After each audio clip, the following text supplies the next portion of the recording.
Stump നേരെ വെക്ക്. എടാ എടാ എടാ സ്റ്റമ്പ് നേരെ വെക്കടാ. ബോള് മര്യാദ കയറി എടുക്ക്. എടാ വാടാ. എടാ എടുക്ക്, ബോൾ എടുക്ക്. എടാ ബോൾ എടുക്കടാ, വാ. എടാ ക്യാച്ച് ചെയ്യടാ. എടാ പിടിക്കടാ, പിടിക്ക്. എടാ ബോൾ വേഗം ഫാസ്റ്റ് ആയിട്ട് എറിയണ്ട്, വേഗം എറിഞ്ഞ്. നിനക്കൊന്നും കളിക്കാൻ അറിയില്ലടാ, നീ ഒന്നും മിണ്ടാതിരിക്കടാ.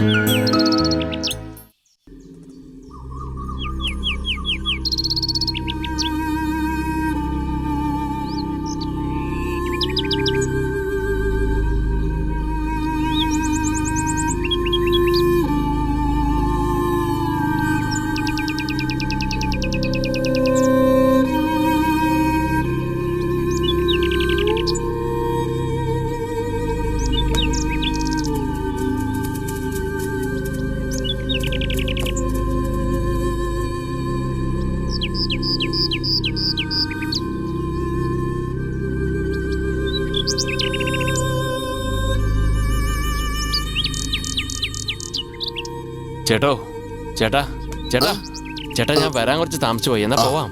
എടാ നാളെ പരീക്ഷ എന്നാടാ പറഞ്ഞേ. പകൽ സമയത്താ ഈ കുട്ടികളൊക്കെ ഇവിടെ വന്ന് ക്രിക്കറ്റ് കളിക്കുന്നത്. വൈകുന്നേരമായി കഴിഞ്ഞാ പിന്നെ ഇവിടുത്തെ കളി വേറെയാ. അത് ശരി. ഇന്നത്തെ കാലമൊക്കെ അങ്ങനെയാ ചേട്ടാ. എന്തായാലും കാര്യങ്ങളൊക്കെ റെഡിയാക്കിയിട്ടുണ്ട്. കണ്ടാൽ എന്തായാലും ഇഷ്ടപ്പെടാതിരിക്കില്ല.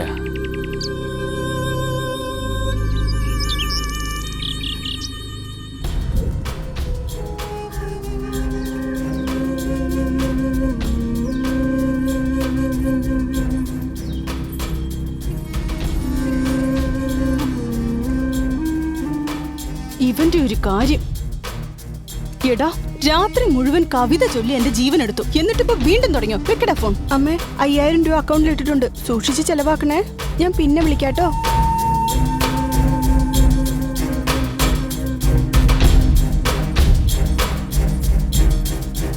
മോളെ ഇന്നാ ചായ.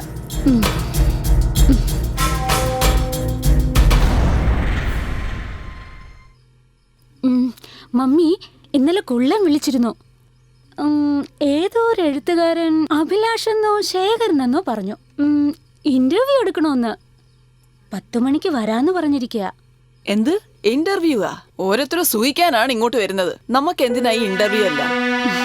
വിട്ടേക്ക് മമ്മി, നമ്മുടെ ഈ ജീവിതത്തിൽ ഇങ്ങനെയെങ്കിലും ഒരു സന്തോഷം കിട്ടട്ടെ.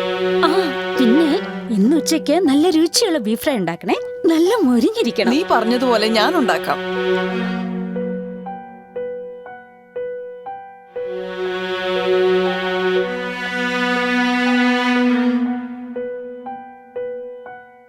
ഒന്ന് പറയട്ടെ, ആ പെണ്ണിനെ ഇന്റർവ്യൂ ചെയ്തതിന് ശേഷം എന്നെ ഒരു ഇന്റർവ്യൂ എടുക്ക. രാഷ്ട്രീയത്തിലുള്ള പല വമ്പന്മാർ ഇന്ന് എന്റെ കയ്യിലുണ്ട്. പിന്നെ ഞാൻ ആരുടെടുത്തും പോയി ഓച്ചാനിച്ചൊന്നും നിൽക്കില്ല. എന്തെങ്കിലും കേസിൽ അകപ്പെട്ടിട്ടുണ്ടെങ്കിൽ അവര് വന്നെന്നെ പുറത്തെടുക്കുന്നേ. അല്ല, അങ്ങനൊന്നും അല്ല ഏട്ടാ. ഞാൻ അകത്ത് പോയാ ഇവന്മാരായിരിക്കല്ലോ ശരിക്കും കൊടുങ്ങുക. അവന്മാരൊക്കെ തരികിട പാർട്ടികളാണേ. നീയും കൂട്ടു തന്നെ. ഇതാ വീടെത്തി. പറുദീസയുടെ ചവിട്ടുപടിയായി.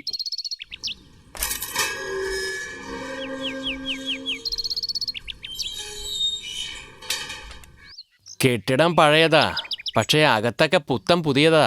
ഒരു കാര്യം അറിയോ, പണ്ടത്തെ കാലത്ത് അവർ മേടിച്ചിട്ടതുകൊണ്ട് ഇപ്പൊ കിടക്കാൻ പറ്റുന്നുണ്ട്. ഏക്കർ കണക്കിന് സ്ഥലമുള്ള. ഇന്നത്തെ വിലക്ക് ഏറ്റവും കുറഞ്ഞത് ഒരുപാട് കോടികൾ വാരാൻ ചേട്ടാ. ഞാൻ എന്നെ ഒരുപാട് കസ്റ്റമറെ ഇവിടെ കൊണ്ടുവന്ന് വിട്ടിട്ടുണ്ട്. ചിലവർക്കൊന്നും താമസിക്കാൻ പോലും വീടുണ്ടാവില്ല. എന്നാലും കൈ നിറയെ പണം കൊണ്ടുവന്ന് കൊടുക്കാൻ അവർക്ക് ഒരു മടി ഉണ്ടാവില്ല. ഇതെന്താ വാതില് താഴിട്ടിരിക്കുന്നല്ലോ?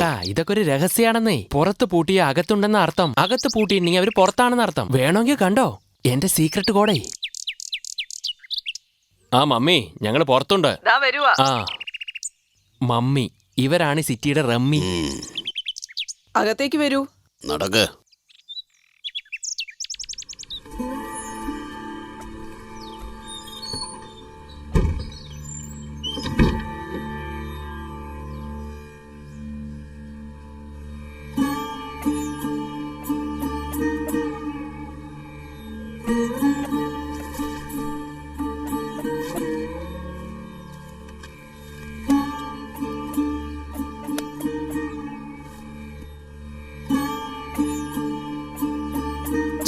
പണം ചോദിക്കാന്ന് കരുതി പണ്ടാരങ്ങൾ ഫോൺ എടുക്കുന്നില്ല.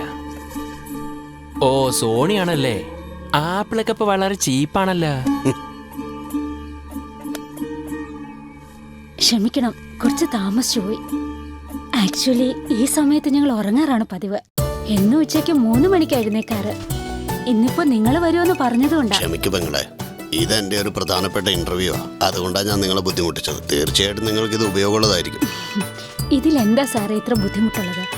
ഞങ്ങളെ ബഹുമാനിച്ച് ഇന്റർവ്യൂ എടുക്കാൻ വന്നില്ലേ, അത് തന്നെ ഞാൻ വലിയൊരു കാര്യമായിട്ട് എടുക്കുന്നത്. ഇത് എന്റെ ഒരു പ്രധാന ലേഖനമാണ്. കുറെ കാര്യങ്ങൾ ചോദിച്ചറിയാനുണ്ട്. ദാ ചായ കുടിച്ചാട്ടെ.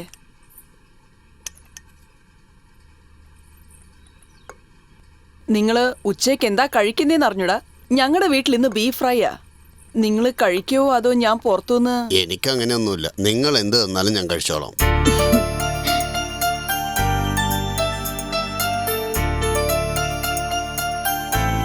ഇതിൽ 5000 ഉണ്ട്. അല്ല, ഞങ്ങൾക്ക് പണമൊന്നും വേണ്ട. അങ്ങനെയൊന്നും പറയണ്ട, ചെലവിന് ഇരുന്നോട്ടെ. വാങ്ങിച്ചോളൂ. മടിക്കണ്ട, വാങ്ങിക്കോളൂ. ഇതിലെന്തിരിക്കുന്നു? നിങ്ങൾക്ക് പുറത്തുനിന്ന് വല്ലതും മേടിപ്പിക്കണോ? എനിക്കൊന്നും വേണ്ട, നിങ്ങൾക്ക് ആവശ്യമുള്ളത് മേടിച്ചോളൂ. ആ പിന്നെ ഏട്ടോ, അത് നമുക്കങ്ങ് വിട്ടേക്ക്. ബീഫും റമ്മും അടിപൊളിയല്ലേ. മമ്മി ചെന്നാ സഞ്ചി എടുത്തോണ്ടെന്ന് ഞാൻ തന്നെ പോയി വാങ്ങിച്ചിട്ട് വരാം. ഇന്നെന്തായാലും എന്റെ കാര്യം കൂടായി. എന്റെ ബ്രാൻഡ് മറക്കല്ലേ. പറയൂ സാർ, സാറിന് എന്താ അറിയണ്ടേ? പെങ്ങളെ, ഇത് സാധാരണ ഇന്റർവ്യൂ, ഒരു TV ഇന്റർവ്യൂ അല്ല. 1 മിനിറ്റ്, ഞാൻ ഒന്ന് റെക്കോർഡ് ചെയ്യട്ടെ.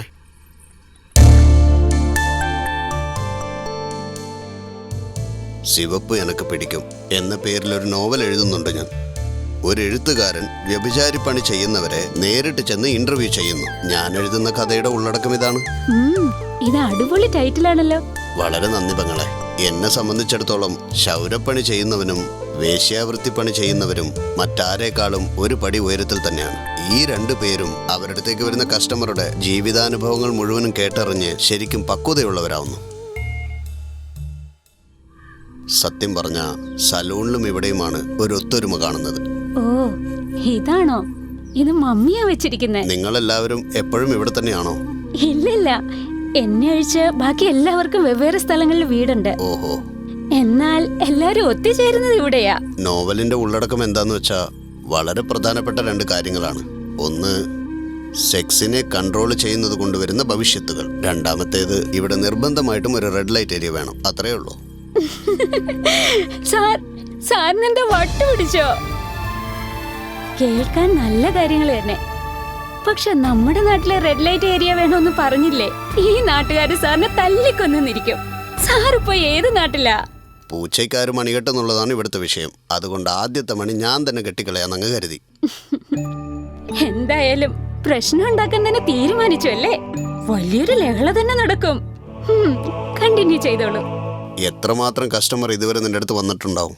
വന്നവരൊക്കെ അവരുടെ കാമം തീർക്കാനും സുഖം അനുഭവിക്കാനും വന്നവരാണെന്ന് എനിക്ക് തോന്നുന്നില്ല. അതിനുമപ്പുറം മനസ്സിലെ വിഷമങ്ങൾ കാരണം വന്നവരാണെന്നാണ് എന്റെ ധാരണ. അതൊക്കെ നമുക്ക് പിന്നീട് സംസാരിക്കാം. നീ പഠിച്ചവളാണെന്നാണ് ഞാൻ അറിഞ്ഞത്. പിന്നെ എങ്ങനെ നീ ഇങ്ങനെയായി? പുതിയതായിട്ട് എന്തോ ചോദിക്കാൻ പോകുന്നെന്നാ കരുതിയേ. എല്ലാവരും രാത്രി ചോദിക്കുന്ന ചോദ്യം സാറിപ്പോ പകല് ചോദിച്ചിരിക്കുന്നു. ആദ്യത്തെ ചോദ്യമാണെങ്കിലും ഇതൊരു പ്രധാന ചോദ്യം തന്നെയാ. മണ്ണാർക്കാട് അടുത്തുള്ള ദേശീയപാതയ്ക്കടുത്ത എന്റെ വീട്. എന്റെ കുടുംബത്തിൽ എല്ലാരും ഉണ്ട്.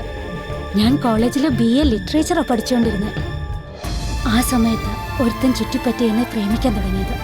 ആദ്യത്തെ പ്രേമല്ലേ, അതുകൊണ്ട് ഞാൻ ഒട്ടും തന്നെ ആലോചിക്കാതെ എടുത്തു ചാടി. പഠിപ്പ് പകുതിയിൽ നിർത്തി അവനോടൊപ്പം ഒളിച്ചോടി. രഹസ്യമായിട്ട് കല്യാണം കഴിഞ്ഞ ജീവിതം ആരംഭിച്ചു. 6 മാസം കഴിഞ്ഞപ്പോ വേറെ നാട്ടിലെ ജോലി അന്വേഷിച്ചു പോയതാ. അവൻ പിന്നെ ഒരിക്കലും തിരിച്ചു വന്നില്ല. എവിടെ പോയെന്ന് അറിയില്ല. ജീവിതത്തിൽ ഒരുപാട് ഞാൻ അനുഭവിച്ചു. വീടിന്റെ ഉടമസ്ഥ മുതൽ ഒരുപാട് പേരെന്നെ സഹായിച്ചു. അതിന് പകരമായിട്ട് ആരും ഒന്നും എന്നോട് ചോദിച്ചില്ല. എന്നെയായിരുന്നു ആവശ്യം. പിന്നെ അതങ്ങൊരു തൊഴിലായി മാറി. എന്നെ പോലെ പഠിപ്പ് പകുതിയിലിട്ട് ഓടി വരുന്നവർക്കൊക്കെ ശരിക്കും ഇതൊരു പാഠമാണ്. സെക്സ് എന്ന് പറയുന്നത് കൺട്രോൾ ചെയ്യാൻ സാധിക്കാതെ വരുന്നതാണ് ആപത്ത്. മനസ്സുകൾ തമ്മിലുള്ള സ്നേഹമാണ് യഥാർത്ഥ സ്നേഹം. ഇത് മനസ്സിലാക്കിയാൽ ഇരുട്ട് മാറി പ്രകാശമാവും മോളെ. എൻ്റെ കാഴ്ചപ്പാടിൽ ഈ വേശ്യാവൃത്തി ചെയ്യുന്നവരൊക്കെ മനഃശാസ്ത്രജ്ഞന്മാരെ പോലെയാണ്. അവരുടെ കിടപ്പറ ഒരു ആശുപത്രിയായിട്ടാണ് ഞാൻ കാണുന്നത്. നിന്റെ ജീവിതത്തിൽ വന്നു പോയവരിൽ മറക്കാൻ പറ്റാത്ത ആരെങ്കിലും ഉണ്ടെങ്കിൽ അവരെക്കുറിച്ചുള്ള കാര്യങ്ങൾ എന്നോടൊന്ന് പങ്കുവയ്ക്കുമോ? ഒരാളെന്നോ രണ്ടാളെന്നോ?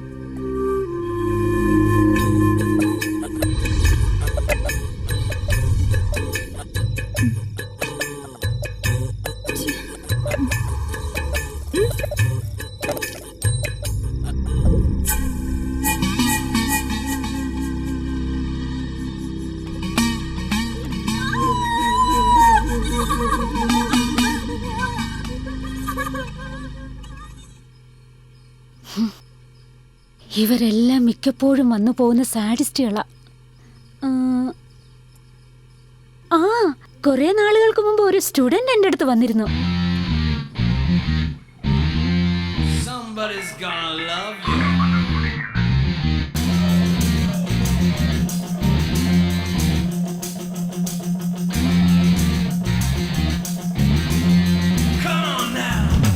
കൺട്രോൾ ചെയ്യാനാവുന്നില്ല, കൺട്രോൾ ചെയ്യാനാവുന്നില്ല, പ്രേമത്തെയും കാമത്തെയും കൺട്രോൾ ചെയ്യാനാവുന്നില്ല, കൺട്രോൾ ചെയ്യാനാവുന്നില്ല, കൺട്രോൾ ചെയ്യാനാവുന്നില്ല, മനസ്സും വയസ്സും കൺട്രോൾ ചെയ്യാനാവുന്നില്ല, കൺട്രോൾ ചെയ്യാനാവുന്നില്ല, കൺട്രോൾ ചെയ്യാനാവുന്നില്ല, പ്രേമത്തെയും കാമത്തെയും കൺട്രോൾ ചെയ്യാനാവുന്നില്ല, കൺട്രോൾ ചെയ്യാനാവുന്നില്ല, കൺട്രോൾ ചെയ്യാനാവുന്നില്ല, മനസ്സും വയസ്സും കൺട്രോൾ ചെയ്യാനാവുന്നില്ല. പെണ്ണില്ലാത്ത ലോകം ബ്ലാക്ക് ആൻഡ് വൈറ്റ് ആണ്, പെണ്ണില്ലാത്ത ജീവിതം 90% വേസ്റ്റ് ആണ്, പെണ്ണില്ലാത്ത കാവ്യം ഡസ്റ്റിംഗ് പേപ്പർ ആണ്, പെണ്ണില്ലാത്ത സ്വർഗം ഹെല്ലിന്റെ ആണ്.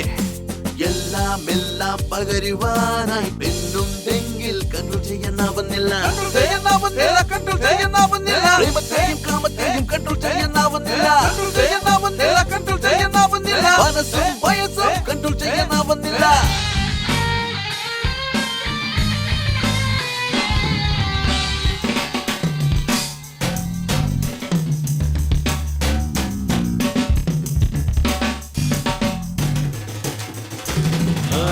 മനസ്സിൽ പെണ്ണിനെ കണ്ടാൽ ആശ മുളയ്ക്കും, പക്ഷേ അടുത്ത് ചെന്നാൽ ഒന്ന് മേഘമാകും.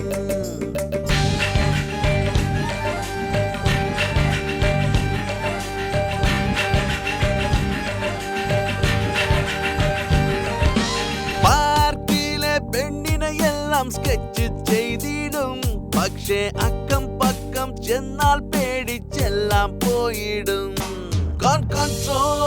കൺട്രോൾ ചെയ്യാനാവുന്നില്ല, കൺട്രോൾ ചെയ്യാൻ പറ്റുന്നില്ല. ഇനി ഞാൻ എന്തു ചെയ്യും, കണ്ണിൽ നോക്കാതെ മുഖം നോക്കി കൂടെ പോന്നോട്ടെ ഞാൻ വന്നു നിൽക്കു ബേബി, നിൽക്കു ഞാനും സുന്ദരൻ തന്നെ.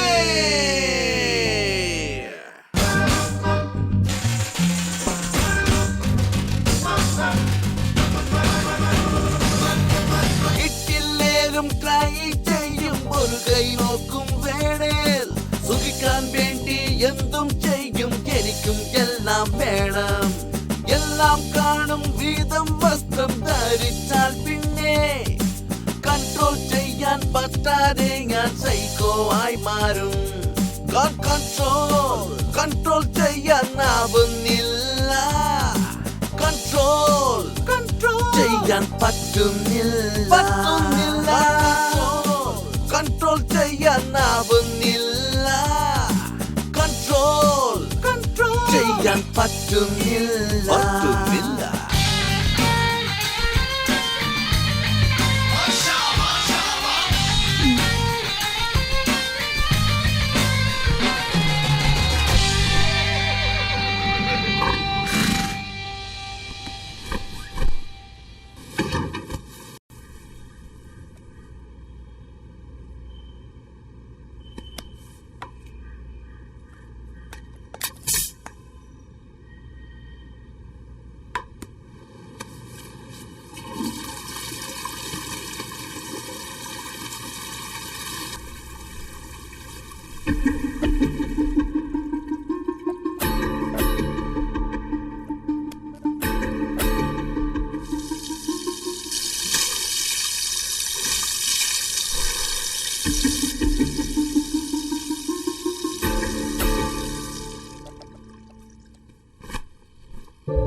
നീ പഠിക്കുന്ന ചെറുക്കനാണോ?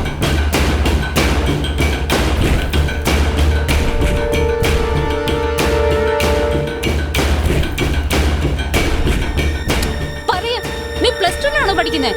എന്തേ സ്റ്റുഡന്റ് ആണെന്ന് കരുതി പൈസ മേടിക്കാതിരിക്കോ? ഇല്ലല്ലോ, പിന്നെന്തുവാ? എന്നാ ടിപ്സ്.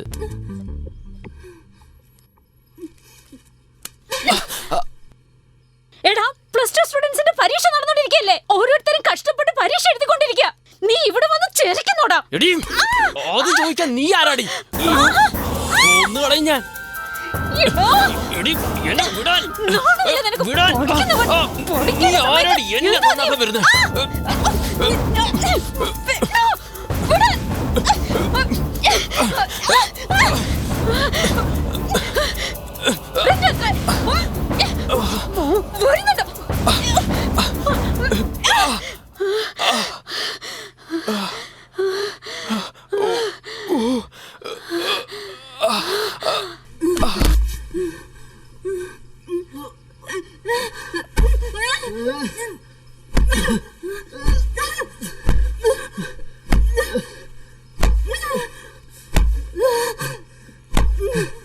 നിർത്തടി.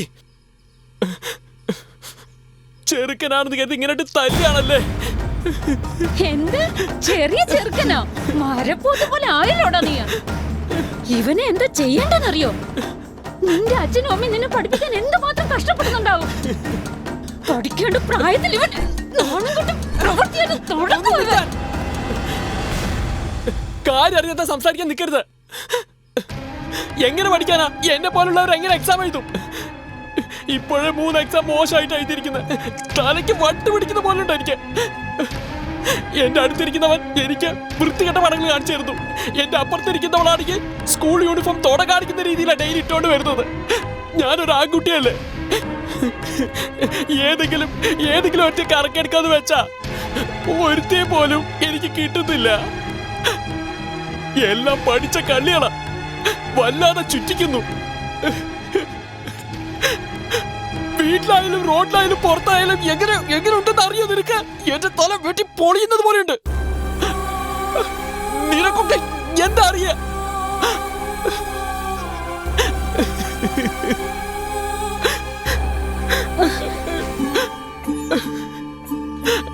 ഇങ്ങോട്ട് നോക്കടാ. നിന്റെ പ്രയാസം എന്താണെന്ന് എനിക്ക് മനസ്സിലായി. ഈ ഡിസ്റ്റർബൻസ് നിനക്ക് മാത്രമല്ല, നിന്റെ കൂടെ പഠിക്കുന്ന നിന്നെ പോലെയുള്ള എല്ലാ കൂട്ടുകാർക്കും ഉണ്ട്. എന്നിട്ടെന്താ അവരൊന്നും പരീക്ഷ എഴുതുന്നില്ലേ? അവരൊക്കെ നന്നായിട്ട് പഠിക്കുന്നില്ലേ? എല്ലാം മനസ്സാ കാരണം. ഇതൊക്കെ ഞങ്ങളുടെ സ്ഥിരം തൊഴിലാ. നിന്നെ പോലെയുള്ള ചെറുക്കന്മാർക്ക് ജീവിതം ഒരുപാട് ബാക്കിയുള്ളതല്ലേ? ഇങ്ങോട്ട് നോക്ക്, ഓരോന്നിനും ഓരോ സമയമുണ്ട്. വിത്ത് വിതയ്ക്കാൻ ഒരു സമയം, വിളവെടുക്കുന്നതിനൊരു സമയമുണ്ട്. നമ്മുടെ എല്ലാ അതാത് പ്രായത്തിൽ പല അനുഭവങ്ങൾക്കും ഒരു സമയമുണ്ട്. ഓരോ പ്രായത്തിലും ഓരോന്ന് ചെയ്യണമെന്ന് ഭഗവാൻ എഴുതി വെച്ചിട്ടുണ്ട്. അത് നമ്മളായി മാറ്റിയാൽ നമ്മുടെ മനസ്സ് മാത്രമല്ല, നിന്റെ ജീവിതം തന്നെ നശിച്ചു പോവും. ഇങ്ങനത്തെ വൃത്തികെട്ട വിചാരം കൊണ്ട് നടന്ന ആരാണ് നിന്നെ പ്രേമിക്കാൻ വരുന്നേ? ആദ്യം ഈ വിചാരമൊക്കെ ദൂരെ എടുത്ത് കളയ. നിന്റെ മൈൻഡിനെ കൺട്രോൾ ചെയ്യാൻ പഠിക്ക. ഇപ്പൊ തോന്നിയതുപോലെയൊക്കെ ചെയ്ത പിന്നെ കല്യാണം കഴിഞ്ഞ് കുടുംബമൊക്കെ ആയി കഴിയുമ്പോ പല പല ആശുപത്രികളിൽ നീ കയറി ഇറങ്ങേണ്ടി വരും. ഭാവിയിൽ നിനക്കൊരു പെണ്ണുണ്ടെന്ന് വിചാരിക്കുക. അവളുടെ ജീവിതത്തിൽ നീ ഒരുത്തനെ ഉള്ളൂന്ന് നീ ദൃഢമായി വിശ്വസിക്ക. അന്നേരം നിനക്ക് മനസ്സിലാവും. നീ ഇങ്ങോട്ട് നോക്ക്. സ്വന്തം അച്ഛനും അമ്മയും അധ്യാപകരും പറഞ്ഞു തരാൻ പറ്റാത്ത കാര്യങ്ങളാ. എന്നെ പോലുള്ള ഒരുത്തിക്ക് ഇതെല്ലാം പറഞ്ഞു തരാൻ കഴിയും. ഒരുപാട് പേര് ഞാൻ കണ്ടിട്ടുണ്ട്. പഠിക്കേണ്ട പ്രായത്തിൽ ഞാൻ പ്രേമിച്ച് നടന്ന് സെക്സിന് അടിമയായി ജീവിതം നശിപ്പിച്ചു കളഞ്ഞു. ഇപ്പൊ വൃത്തികെട്ട ജീവിതവുമായി. അടുത്ത നിന്റെ ചോദ്യം എന്താണെന്ന് എനിക്ക് നന്നായി അറിയാം. എന്തേ, ജോലിയെടുത്ത് ജീവിച്ചൂടെ എന്നല്ലേ? എന്താടാ, ശരിയല്ലേ ഞാൻ പറഞ്ഞേ? ഇതിനേക്കാളും വേദനിക്കുന്ന ജീവിതം ലോകത്തിലെ വേറെ ഒന്നുമില്ല. ഇന്ന് ഞാനും ഒരു തൊഴിലാളിയാ. ഒന്ന് പറയട്ടെ, നീ വളരെ ചെറുപ്പവാ. നിനക്കിപ്പോ ഒരു കുഴപ്പമില്ല. മറ്റുള്ളവർക്കൊക്കെ എന്റെ സ്വഭാവമാണെന്ന് പറയാൻ പറ്റില്ല. ഇത്രയും ചെറുപ്പത്തിൽ നിനക്ക് എയ്ഡ്സ് വന്ന നീ എന്ത് ചെയ്യും? ഈ സെക്സിന്റെ കാര്യം നീ മനസ്സിൽ നിന്ന് എടുത്തു കളയുന്നത് ഏറ്റവും നല്ലത്. എന്നാലും നിനക്ക് രക്ഷയുള്ളൂ. ചാരിത്രം എന്നത് പെണ്ണുങ്ങൾക്ക് മാത്രമല്ല, അത് ആണുങ്ങൾക്കും പറഞ്ഞിട്ടില്ല. അപ്പൊ എനിക്ക് ഭാര്യയായി വരുന്നവൾ നല്ലവളാണെന്ന് ഞാൻ എങ്ങനെ വിശ്വസിക്കാനാ? എടാ, നീ എന്തിനാ വേണ്ടാത്ത കാര്യങ്ങളൊക്കെ ഇങ്ങനെ ചിന്തിച്ചു കൂട്ടുന്നത്? നീ നല്ലവനായിട്ട് നിന്റെ ഭാര്യ തെറ്റ് ചെയ്യുകയാണെങ്കിൽ നിനക്കുള്ള നല്ല സ്വഭാവം അവള് മാറ്റിയെന്നിരിക്കും. മറിച്ച് നിന്റെ ഭാര്യ നല്ലവളായിട്ട് നീ തെറ്റ് ചെയ്താ അവളും തെറ്റിലേക്ക് പോയില്ലേ?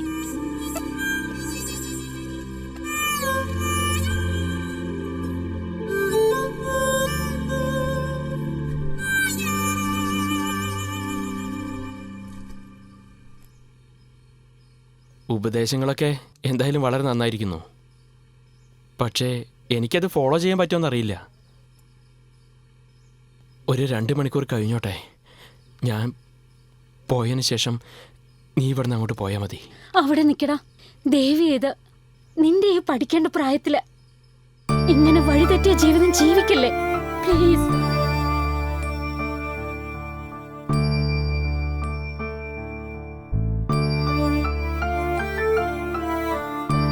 അന്ന് അവിടുന്ന് പോയവനാ. അവന്റെ കാര്യം ഞാനും മറന്നുപോയി. പിന്നീട് ഒരിക്കൽ ഒരു 1.5 വർഷത്തിന് ശേഷം എനിക്കൊരു ഫോൺ കോൾ വന്നു.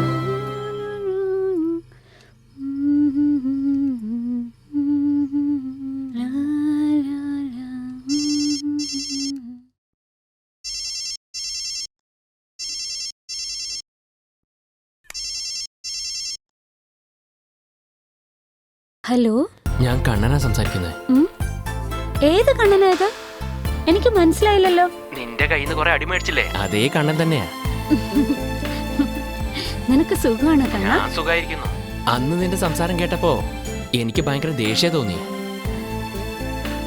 എന്റെ കൂടെ പഠിച്ചവരൊക്കെ കോളേജിലേക്ക് പോയി. ഞാൻ മാത്രം പഠിക്കാതെ മോശം കുട്ടിയായി ലാസ്റ്റ് ബെഞ്ചിൽ തന്നെയായിരുന്നു. പിന്നൊരു കാര്യം, ഒരു ഗുഡ് ന്യൂസ് ഉണ്ട്. ഞാനും +2 പാസ്സായി. ഇപ്പോ കോളേജിൽ ജോയിൻ ചെയ്തു. ഇതിനൊക്കെ നിന്റെ ഉപദേശം കാരണം. അതുകൊണ്ട് ഒരു താങ്ക്സ് പറയാനാ ഞാനിപ്പോ വിളിച്ചത്. ഇപ്പൊ എനിക്ക് സമാധാനായി. താങ്ക്സ് എന്ന് കരുതി വളരെയധികം സന്തോഷിക്കരുത്. നീയും പഠിച്ച് പരീക്ഷ എഴുതാൻ നോക്ക്. Okay okay, bye. ബൈ. ഇതുപോലെയുള്ള ടീനേജേഴ്സ് ഒരുപാട് ഡിസ്റ്റർബ്ഡ് ആയിട്ടുണ്ട്, പെൺകുട്ടികളടക്കം. പാർക്ക്, ബീച്ച്, തിയേറ്ററിന്ന് എവിടെ പോയാലും ആരെക്കുറിച്ചും ഓർക്കാതെ വൃത്തികേട് കാണിക്കുന്നു. പൊള്ളുന്ന വെയിലത്ത് പോലും കാമദാഹം തീർക്കുവാൻ പ്രേമം ഒരു കരുവാക്കുകയാണ്. ഇവരുടെ പ്രവൃത്തി കണ്ടാൽ ഇതിലും ഭേദമാണ് മൃഗങ്ങളെന്ന് തോന്നും. സെക്സിന് ഒരുപാട് ദൂഷ്യഫലങ്ങളുണ്ട്. ഇന്നത്തെ കാലത്ത് ആരാ അത് മനസ്സിലാക്കുന്നത്? ഇതൊക്കെ മനസ്സിലാക്കി ജീവിക്കുന്നവനാ മിടുക്കൻ. പിന്നൊരു കാര്യം സർ, എന്നും രാത്രി 10 മണി കഴിഞ്ഞതിന് ശേഷം TV ഓൺ ചെയ്താല് ലൈംഗികതയെ കുറിച്ചും അതുപോലുള്ള പരസ്യങ്ങളും കുട്ടികളെ വഴി തെറ്റിക്കും. ഇതിനൊക്കെ ഒരു വഴി മാത്രമേ ഉള്ളൂ, സെക്സ് എഡ്യൂക്കേഷൻ. കുട്ടികളെ ലൈംഗികമായി പീഡിപ്പിക്കുക. ലൈംഗികതയെക്കുറിച്ച് ഡോക്ടർ കണിയപ്പൻ പത്മനാഭൻ. വേറൊരു പുസ്തകം ലൈംഗികതയുടെ പലതരം ലീലകൾ, ഡോക്ടർ BM മാത്യു വള്ളുവർ. കാലച്ചുവട് വിതരണം. രണ്ടും നല്ല പുസ്തകമാണ്. ഇത് രണ്ടും പാഠപുസ്തകമാക്കിയാൽ തീർച്ചയായും പള്ളിക്കൂടത്തിന് ഇത് വളരെ ഉപകാരമായിരിക്കും. എടി, കാട് വേഗം ഇട്. ദാ പിടിച്ചോ. എന്താ കുള്ള, രാവിലെ കുളിച്ചോ? അവൻ എവിടെ കുളിക്കാൻ? ഇനി അടുത്ത ഓണത്തിനെ കുളിക്കൂ. ഇങ്ങനെ അടുത്തിരുന്നിട്ടേ ഒരുപാട് നാളുകളായി. ഞാൻ ചീട്ട് കളിക്കാനിരുന്ന എന്നെ വെട്ടിക്കാൻ ആരും ഉണ്ടാവില്ല. എടാ ഗോറില്ല വായ കുള്ള ചെറുക്ക, നിനക്കിട്ട് ഞാൻ വെച്ചിട്ടുണ്ട്. കേടന്ന് ചിലക്കല്ലേ പെണ്ണെ, ആദ്യം കാടിടാൻ നോക്ക്.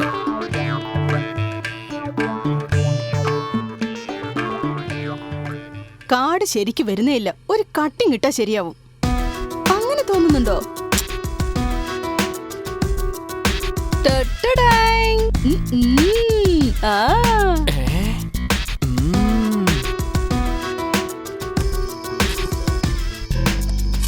ദാ പിടിച്ചോ ചിപ്സ്.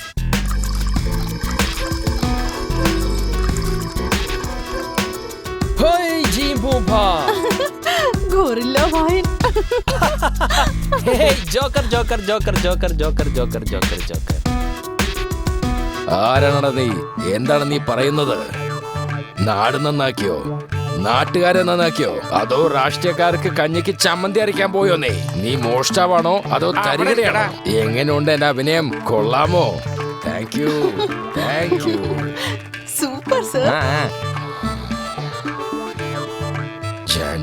ജാൻസി എന്റെ മനസ്സെപ്പോഴും പറയുന്നൊരു വാക്കാണ് ജാൻസി. നീ എങ്ങോട്ട് പോയാലും പുറകെ വരും ഈ കുറിപ്പ്. എന്റെ ഈ മനസ്സിൽ പ്രിയ ജാൻസി നീയാണോ? എടോ നായരെ, അടുത്ത വരി എന്താടോ? നിൻ നിഴൽ കാണാൻ കൊതിച്ചിരിപ്പു ഞാൻ ഉൻ തളികെ. നിഴൽ കാണാൻ കൊതിച്ചിരിപ്പു ഞാൻ ഉൻ തളികെ നീ. അടുത്ത വരി എന്താടോ നായരെ? ഡയലോഗ് മാത്രം മതി സാറേ. ഈ പാട്ട് ആര് പാടിയാലും മ്യൂസിക് ഡയറക്ടറോട് ചോദിച്ചിട്ട് പോരെ സാറേ? അങ്ങനെയാണോ പറയണേ? സാറേ, എന്താടോ? 2-3 കേസ് തീർക്കാൻ ബാക്കിയുണ്ട് സാർ. എൻക്വയറി പെട്ടെന്ന് തീർക്കണം. അങ്ങനെയാണോ? ചെന്ന് ചായയും കടിയും കൊണ്ടുവരാൻ പറയടോ. ഡാ ഇങ്ങോട്ട് വാടാ. സാറേ, ഇന്നലെ വൈൻ ഷാപ്പ് ലീവായിരുന്നു. അതുകൊണ്ട് ഇവൻ അവിടെ വെച്ച് വലിയ പ്രശ്നം ഉണ്ടാക്കുമായിരുന്നു. അതുകൊണ്ടാ കസ്റ്റഡിയിൽ വെച്ചിരുന്ന ഇവനെ ഇങ്ങോട്ട് കൊണ്ടുവന്നത്. എന്താടാ വല്ല പ്രശ്നം ഉണ്ടാക്കിയ? ഞാൻ ഒരു തെറ്റും ചെയ്തിട്ടില്ല സാറേ. പ്രശസ്തനായ ആളുടെ ജന്മദിനം ആയതുകൊണ്ട് എല്ലാ കടകളും അടച്ചിരിക്കുന്നു സാറേ. ഇതേ ദിവസം തന്നെ കോടിക്കണക്കിന് കുട്ടികൾ ജനിച്ചിട്ടുണ്ടാവും സാറേ. അപ്പൊ ഒരു ദിവസമാണോ അതോ 1 കോടിയാണോ വലുത്? ഒന്ന് പറഞ്ഞേ സാറേ. അപ്പൊ വൈൻ ഷോപ്പ് തുറക്കും സാറേ. എന്നാ കുടിച്ചിട്ട് പോയി കിടന്നോ? സാർ എന്തടോ ഒന്ന് നിന്നേ. ഇത്രയും ചെറിയ കേസൊന്നും അറസ്റ്റ് ചെയ്യാൻ പറ്റില്ലേ? പറഞ്ഞു വിട്ടോ അവനെ. എടാ പോടാ പോടാ. സാറേ എടോ നായരെ, ആ പെണ്ണിനോട് ഫോൺ ചെയ്തേ. ഇന്നലെ തൊട്ട് കാശ് ചോദിച്ചോണ്ടിരിക്കുക, ഒരു റെസ്പോൺസും ഇല്ല.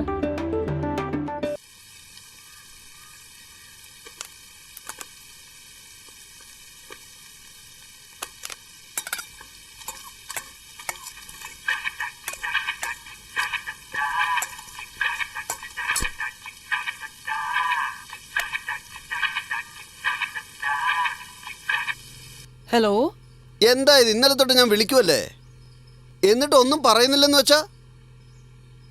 സാറിന് 50,000-ന്റെ ഒരു അത്യാവശ്യമുണ്ട്. സാറിനെ കുറിച്ച് നിനക്ക് നല്ലോണം അറിയാലോ. എന്താടോ പേടിപ്പിക്കുകയാണോ? എല്ലാ മാസവും 20,000 രൂപ കൈക്കൂലി മേടിക്കുന്നുണ്ടല്ലോ. 50,000 രൂപ ചോദിച്ച് ഞാൻ എവിടെ പോവാനാ? ഞങ്ങള് ഗവൺമെന്റ് ജോലിക്കാരൊന്നും അല്ല, ദേഹം വിറ്റ് ജീവിക്കുന്നവരാ. എന്താന്ന് വെച്ചാ ചെയ്യ. ഒരു കാര്യം ഞാൻ പറഞ്ഞേക്കാം, എന്നെ പോലുള്ളവരെ ദേഷ്യം പിടിപ്പിച്ചാലുണ്ടല്ലോ, നീയൊന്നും നേരെ ചുവേ നടക്കത്തില്ല. എടാ, പശു മെലിഞ്ഞാലും പശുടെ കൊമ്പ് മെലിയത്തില്ല. വെക്കടാ ഫോൺ. എന്താടോ? അവള് കിടന്ന് കാറുവാ സാറേ. റൂൾസ് ഒക്കെയാ പറയുന്നത്. ചില്ലി കാശ് കിട്ടുമെന്ന് എനിക്ക് തോന്നുന്നില്ല.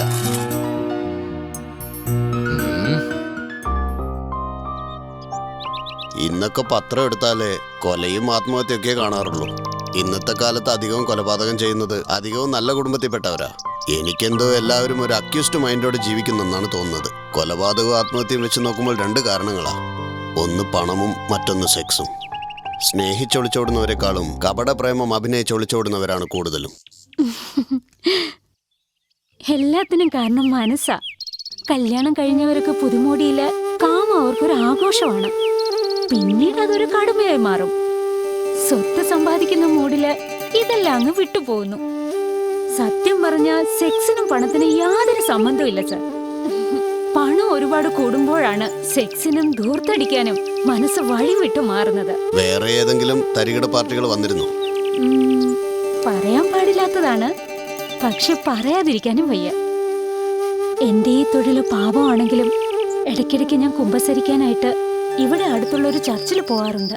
അങ്ങനെയാണ് ഞാൻ ഫാദർ ഫ്രാൻസിസിനെ പരിചയപ്പെടുന്നത്. തുടക്കത്തിലൊക്കെ ഫാദർ ഫ്രാൻസിസ് നല്ല പെരുമാറ്റമായിരുന്നു. ഒരു ദിവസം എന്നെ ഒറ്റയ്ക്ക് കാണാൻ വന്നു. പെട്ടെന്ന് എന്റെ കയ്കളിൽ പിടിച്ചിട്ട് കരയാൻ തുടങ്ങി. എന്നെ അദ്ദേഹത്തിന് കിട്ടിയില്ലെങ്കിലും ഞാൻ മരിച്ചു കളയുമെന്ന് പറഞ്ഞു അദ്ദേഹം കരഞ്ഞത്. എത്രത്തോളം വലിയ പദവിയിലിരുന്നാലും അദ്ദേഹം ഒരു മനുഷ്യനാണല്ലോ. ഞാൻ അദ്ദേഹത്തിനെ സന്തോഷിപ്പിച്ചു. എന്നാൽ സമയം പോകുന്തോറും ഞാൻ ചെയ്യുന്നത് തെറ്റാണോ എന്നൊരു തോന്നൽ. മാലതി, നിനക്കെന്നെ നന്നായിട്ട് അറിയാം. നമ്മുടെ നാട്ടിൽ ആരും നോക്കാനില്ലാത്ത പെൺകുട്ടികളുണ്ട്. പക്ഷേ ഈ ഒരു കാര്യത്തിന് വേണ്ടി ഒരിക്കലും ഞാൻ അവരെ അപ്രോച്ച് ചെയ്തിട്ടില്ല. അറിയോ? പക്ഷെ നിന്നെ കണ്ടതും എനിക്കെന്തോ കൺട്രോൾ ചെയ്യാൻ കഴിഞ്ഞില്ല. മാലതി, നീ ഒരു പ്രൊഫഷണൽ കോൾ ഗേളാണ്. ഐ എം സോറി, ഈ വാക്ക് ഞാൻ പറയാൻ പാടില്ലായിരുന്നു. നീ എപ്പോഴും എൻ്റെ മനസ്സിൽ തന്നെ ഉണ്ട് മാലതി. എൻ്റെ കൗമാരപ്രായത്തിൽ എനിക്ക് ഒരുപാട് അഫയർസ് ഉണ്ടായിരുന്നു. പക്ഷെ അതിനൊക്കെ അപ്പുറം എനിക്ക് ഭക്തിയോടാണ് എനിക്ക് കൂടുതൽ താല്പര്യം ഉണ്ടായത്. പിന്നെ നിന്റെ പേഴ്സണൽ ലൈഫ് അറിഞ്ഞതും ഒരു തെറ്റായ രീതിയിൽ നിന്നെ ഉപയോഗിക്കുമെന്ന് ആലോചിക്കുമ്പോൾ മനസ്സ് വേദനിക്കുന്നു മാലതി. തനിക്കറിയോ, ഞാൻ പഠിച്ചിട്ടുള്ള ചില പ്രത്യേക ക്യാരക്ടേഴ്സ് ഉണ്ട് ബൈബിളിൽ. ബേസിക്കലി അവരൊക്കെ പ്രോസ്റ്റിറ്റ്യൂട്ട്സ് ആണ്. പക്ഷേ ദൈവത്തിൻ്റെ പേരിൽ അവർ എന്തെല്ലാം നല്ല കാര്യങ്ങൾ ചെയ്തിട്ടുണ്ടെന്ന് അറിയോ?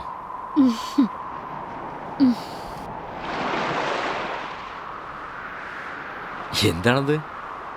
ഓ, ബൈബിള് ബാഗിനകത്തന്നെ വെച്ചിരിക്കുക.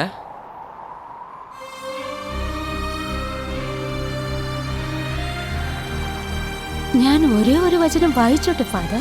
എൻ്റെ അടുത്തോ? പ്രൊസീഡ്. മത്തായി 21:31. അപ്പോൾ യേശു അവരെ നോക്കി, നല്ലവരും വേശ്യകളും നിങ്ങളെക്കാളും മുമ്പിൽ അവരായിരിക്കും ദൈവരാജ്യത്തിൽ പ്രവേശിക്കുന്നു എന്നത് ഇത് സത്യപ്രവചനമായി ഞാൻ നിങ്ങളെ അറിയിക്കുന്നു. അത് ചോദിക്കുന്നതുകൊണ്ട് തെറ്റിദ്ധരിക്കരുത്. പറഞ്ഞോളൂ. ഒരു പ്രാവശ്യം എന്ന് പറഞ്ഞിട്ട് എത്ര തവണയായി ഇത് റിപ്പീറ്റ് ചെയ്യുന്നത്? പാപികൾക്ക് വഴികാട്ടിയായ നിങ്ങൾ ചെയ്യുന്നതെല്ലാം വലിയ പാപം തന്നെയല്ലേ?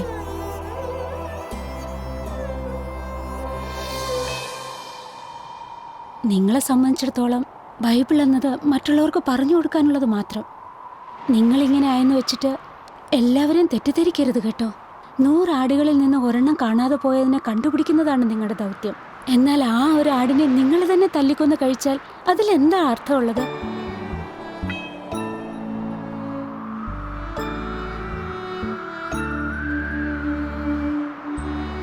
ഫാദർ ഫ്രാൻസിസ് അന്ന് വളരെ ദേഷ്യം പിടിച്ചാണ് പോയത്. പിന്നെ ഒരിക്കൽ ഞാൻ അദ്ദേഹത്തിനെ തേടി ചർച്ചിൽ പോയപ്പോൾ ഫാദർ ആ ജോലി ഉപേക്ഷിച്ചു പോയെന്നാണ് ഞാൻ അറിഞ്ഞത്. മനസ്സിന് ഒരുപാട് വിഷമം തോന്നി. പക്ഷേ 3 മാസം കഴിഞ്ഞു പെട്ടെന്നൊരു ദിവസം വീട്ടിലേക്ക് കയറി വന്നു.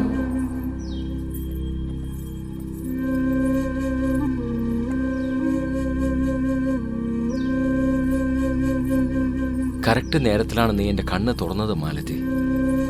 ഞാൻ ചെയ്ത തെറ്റ് ഞാൻ തന്നെ ന്യായപ്പെടുത്തി തന്നെ ഞാൻ ഒരുപാട് വിഷമിപ്പിച്ചിട്ടുണ്ട്. I'm very sorry. ഇവൾ എൻ്റെ ഭാര്യയാണ്. കഴിഞ്ഞ ആഴ്ചയായിരുന്നു ഞങ്ങളുടെ വിവാഹം. ഫാദറായിട്ടല്ല, ഒരു മനുഷ്യനായി. She's A widow. ഇവൾക്ക് എന്നെ കുറിച്ച് എല്ലാം അറിയാം. ഭാര്യയുടെ അടുത്തൊന്നും ഒളിച്ചു വെക്കരുത്. അതാണ് ഒരു ഭർത്താവിന്റെ ശരിക്കുള്ള കൺഫെഷൻ. ഇതുവരെ ഞാൻ ചെയ്തതൊക്കെ ഒരു വലിയ തെറ്റ് തന്നെയാ. പക്ഷെ ഇപ്പൊ ഞാൻ ചെയ്തത് ഒരു വലിയ പുണ്യം തന്നെയാ. എന്നാ ഞാൻ കഴിക്കാൻ ആഹാരം എടുത്തു വെക്കട്ടെ? അതിൻ്റെ ഒന്നും ആവശ്യമില്ലെന്നേ. We are going to settle in Malaysia. Father, ഞാൻ കാരണം അങ്ങയുടെ മനസ്സിൽ എന്തെങ്കിലും മുറിവ് പറ്റിയിട്ടുണ്ടെങ്കിൽ എന്നോട് ക്ഷമിക്കണം. ഞങ്ങൾക്ക് വേണ്ടി ഫാദർ പ്രാർത്ഥിക്കണം. താനാടോ ഞങ്ങൾക്ക് വേണ്ടി പ്രേ ചെയ്യേണ്ടത്? God bless you dear. എന്നാ ഞാൻ വരട്ടെ? വരട്ടെ മമ്മി. ഞങ്ങൾ പോകുന്നു.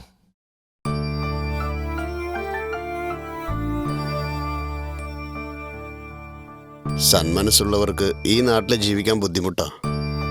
ഇന്നുള്ള ഫുഡ് കൾച്ചർ ആഹാരം കഴിച്ച് വെറുതെ ഇരിക്കരുത്. ഇക്കാലത്ത് കാമത്തിന് മുന്നിൽ നല്ലവനെന്നോ ചീത്തവനെന്നോ ഇല്ല. മതത്തിന്റെ മറവിൽ നിന്നും തെറ്റ് ചെയ്താൽ ദേഹസംരക്ഷണം എന്നും പറഞ്ഞൊഴിയാറാണ് പതിവ്. നിങ്ങൾ പറഞ്ഞത് വളരെ ശരിയാണ്. ഇതിനു മുമ്പ് എത്രയോ സംഭവങ്ങൾ ഇങ്ങനെ നടന്നിരിക്കുന്നു. കാമത്തിനെ കുറിച്ച് എഴുതിയിട്ടുണ്ട്. ക്ഷേത്രത്തിനകത്ത് വെച്ച് ഒരു തിരുമേനി തെറ്റ് ചെയ്തു. അത് സെൽഫോണിൽ പകർത്തിയിട്ടുണ്ടായിരുന്നു. ദേവദാസികൾക്കുള്ളതുപോലെ സ്ഥലം ഇന്നുണ്ടായിരുന്നെങ്കിൽ ക്ഷേത്രങ്ങളിൽ ഇതുപോലെ വൃത്തികേട് നടക്കില്ല. ചില ക്ഷേത്രങ്ങളിൽ കാമരൂപത്തിലുള്ള ശില്പങ്ങൾ ഭയഭക്തിയോടെയാണ് നമ്മൾ മനസ്സിൽ കണ്ടിരുന്നത്. ഇന്ന് കമ്പ്യൂട്ടറിൽ എന്തെല്ലാം വൃത്തികേടാണ് കാണിക്കുന്നത്. ആട്ടെ, അതിനുശേഷം ഫാദർ ഫോൺ ചെയ്തിരുന്നു. വല്ലപ്പോഴുമൊക്കെ ഫോൺ ചെയ്യുമായിരുന്നു. ഫാദർ ജോലി റിസൈൻ ചെയ്യുമ്പോൾ ഞാനും വിചാരിച്ചിരുന്നു ഇനി ഈ ജോലി ചെയ്യണ്ടെന്ന്. ആ സമയത്ത് ഹാർട്ട് അറ്റാക്ക് വന്നതുപോലെ ഒരാൾ എത്തിയത്. വീണ്ടും ഒരു ഫ്ലാഷ് ബാക്ക് ആണോ? കൊള്ളാം പെങ്ങളെ.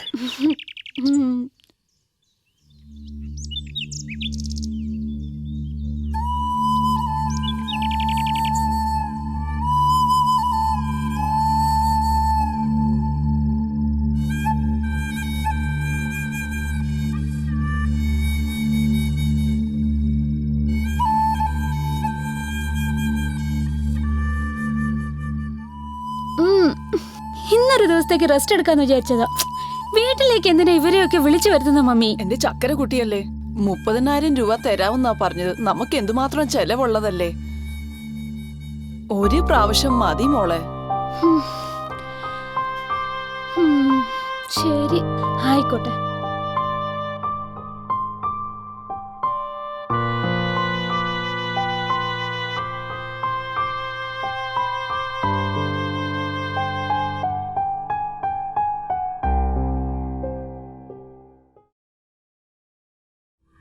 ഒരു കാര്യം പറയാം, തെറ്റിദ്ധരിക്കരുത്. ഇത് ഞങ്ങൾ താമസിക്കുന്ന വീടാ. പണത്തിന്റെ ബുദ്ധിമുട്ടുള്ളതുകൊണ്ടാ ഈ കാര്യം ഞാൻ സമ്മതിച്ചത്.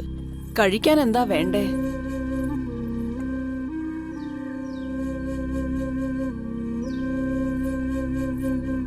നല്ല മുളകും തേങ്ങയൊക്കെ ചേർത്ത് കുറച്ച് മീൻകറി കിട്ടിയാൽ കൊള്ളായിരുന്നു.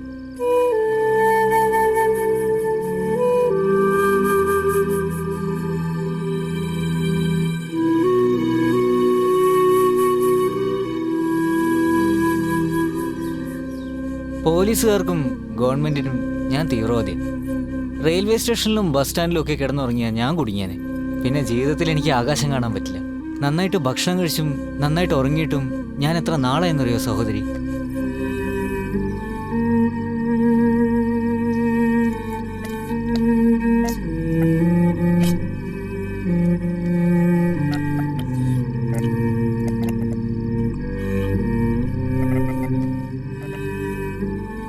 നീ സഹോദരിന്ന് വിളിച്ചപ്പോ തന്നെ അപ്പോഴേ നീ ഞങ്ങൾക്ക് സ്വന്തമായി.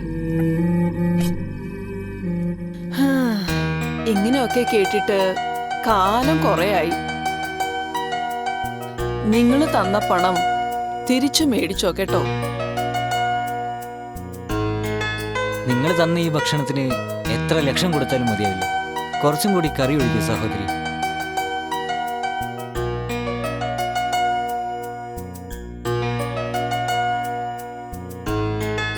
എല്ലാവർക്കും ഉണ്ട് ഓരോരോ ബുദ്ധിമുട്ടുകൾ. ഞങ്ങൾ എന്താ മനസ്സമാധാനമായിട്ട് ഉറങ്ങുന്നെന്നാണ് വിചാരിക്കുന്നത്? സംരക്ഷിക്കാൻ ആരും കൂടെയില്ല. പോലീസും നിയമങ്ങളും റൗഡികളും എല്ലാം. ഇതെല്ലാം തന്നെ വേണ്ടാന്ന് വെച്ചിട്ട് ഏതെങ്കിലും മടത്തിൽ പോയി ചേർന്നാൽ മാന്യമായിട്ട് ജീവിക്കാമായിരുന്നു.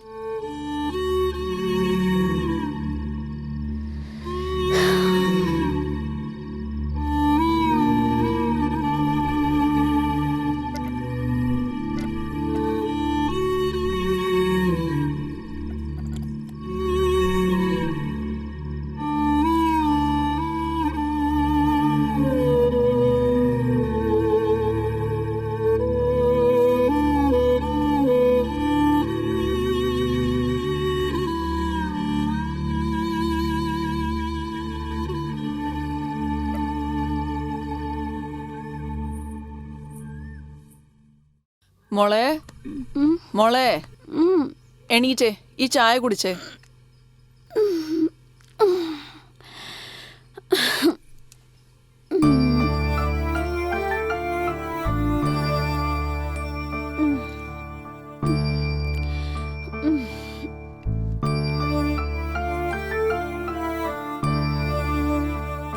മമ്മി, അയാള് പോയോ?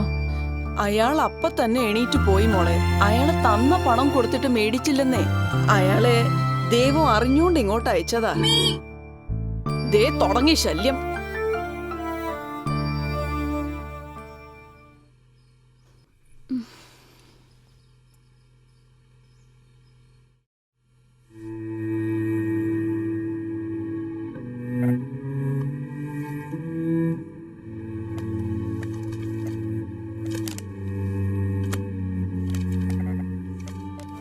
പ്രിയ സഹോദരി, ഞാൻ രാജയാണ്.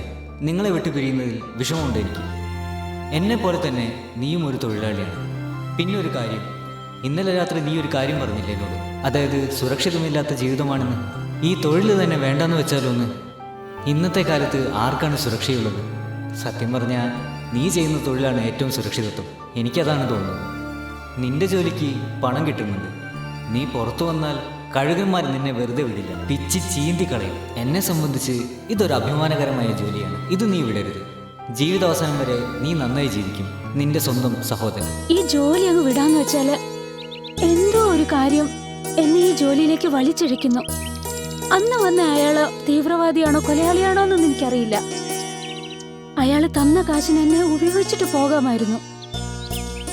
പക്ഷെ മനസ്സിലിരിക്കുന്ന കാര്യങ്ങൾ മാത്രം പറഞ്ഞിട്ട് വിനയത്തോടെയാ പോയത്. അയാളാണ് സർ ആൺകുട്ടി. സത്യമാണ് മോളെ, കാമത്തെ അടക്കുക എന്നത് അവരവരുടെ മനസ്സിനൊത്തായിരിക്കും. മോളെ, ഊണ് റെഡിയായി, അങ്ങനെ വിളിച്ചോണ്ട് വാ. വരൂ സർ. ആ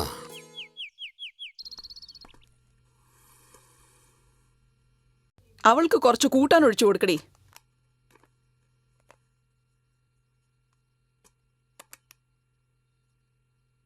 അല്ല, ഇവിടുത്തെ ഊണൊക്കെ നിങ്ങക്ക് ഇഷ്ടമായോ? സൂപ്പർ ആയിട്ടുണ്ട് കേട്ടോ. നന്നായി. സാർ, എനിക്കൊരു കാര്യം ചോദിക്കാനുണ്ട്. ഈ സിനിമയിൽ കാണിക്കുന്ന പ്രോസ്റ്റിറ്റ്യൂട്ട്സ് എന്താ വാ നിറച്ച് പാക്ക് തൊട്ട് പൊക്കിള് കാണുന്ന പോലെ സാരി ഉടുക്കുന്നേ? ഈ പ്രോസ്റ്റിറ്റ്യൂട്ട്സ് ഒക്കെ അങ്ങനെയാണോ? അതെന്തിനാ നിങ്ങൾ എന്നോട് ചോദിക്കുന്നത്? സിനിമ എടുക്കുന്നവരുടെ അടുത്തല്ലേ അത് ചോദിക്കേണ്ടത്. സാറേ, നിങ്ങൾ റെഡ് ലൈറ്റ് ഏരിയയെ കുറിച്ച് എഴുതാൻ പോവാന്ന് കേട്ടു. അങ്ങനെ ഒരു കാര്യം സംഭവിച്ചാ നിങ്ങൾക്ക് ഞാൻ ഒരു സമ്മാനം തരും. ഇയാളുടെ സൈസിന് സമ്മാനം കൊടുക്കണമെങ്കിൽ കൊറേ ചെലവാക്കണം.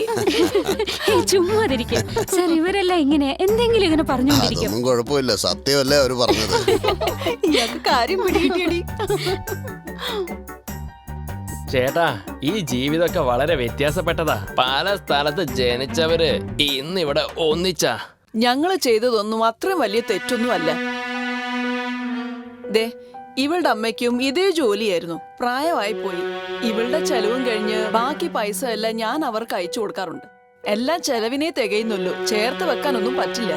സാറേ, ഞങ്ങൾക്ക് എയ്ഡ്സ് പോലെയുള്ള രോഗങ്ങൾ വന്നാ പിന്നെ ഞങ്ങൾ ആരാ സാറേ നോക്കുക?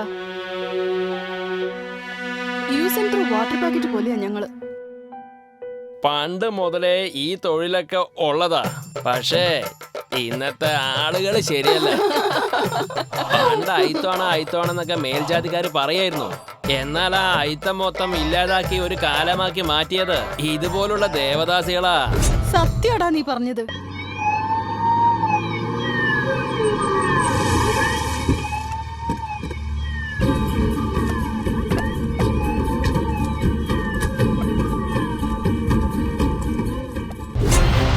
സാറേ, താഴെട്ടിരിക്കുക. അകത്തുണ്ടാവും, താഴെ പൊട്ടിക്കടോ.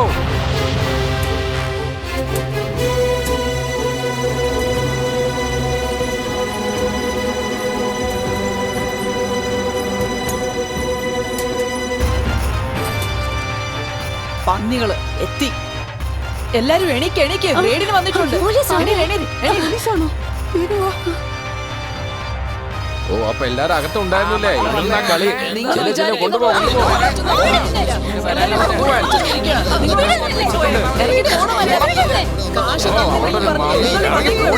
വാതകം വേണ്ട, ഇറങ്ങി പോവാൻ. എന്റെ അടുത്താണ് നിങ്ങളുടെയൊക്കെ കളി.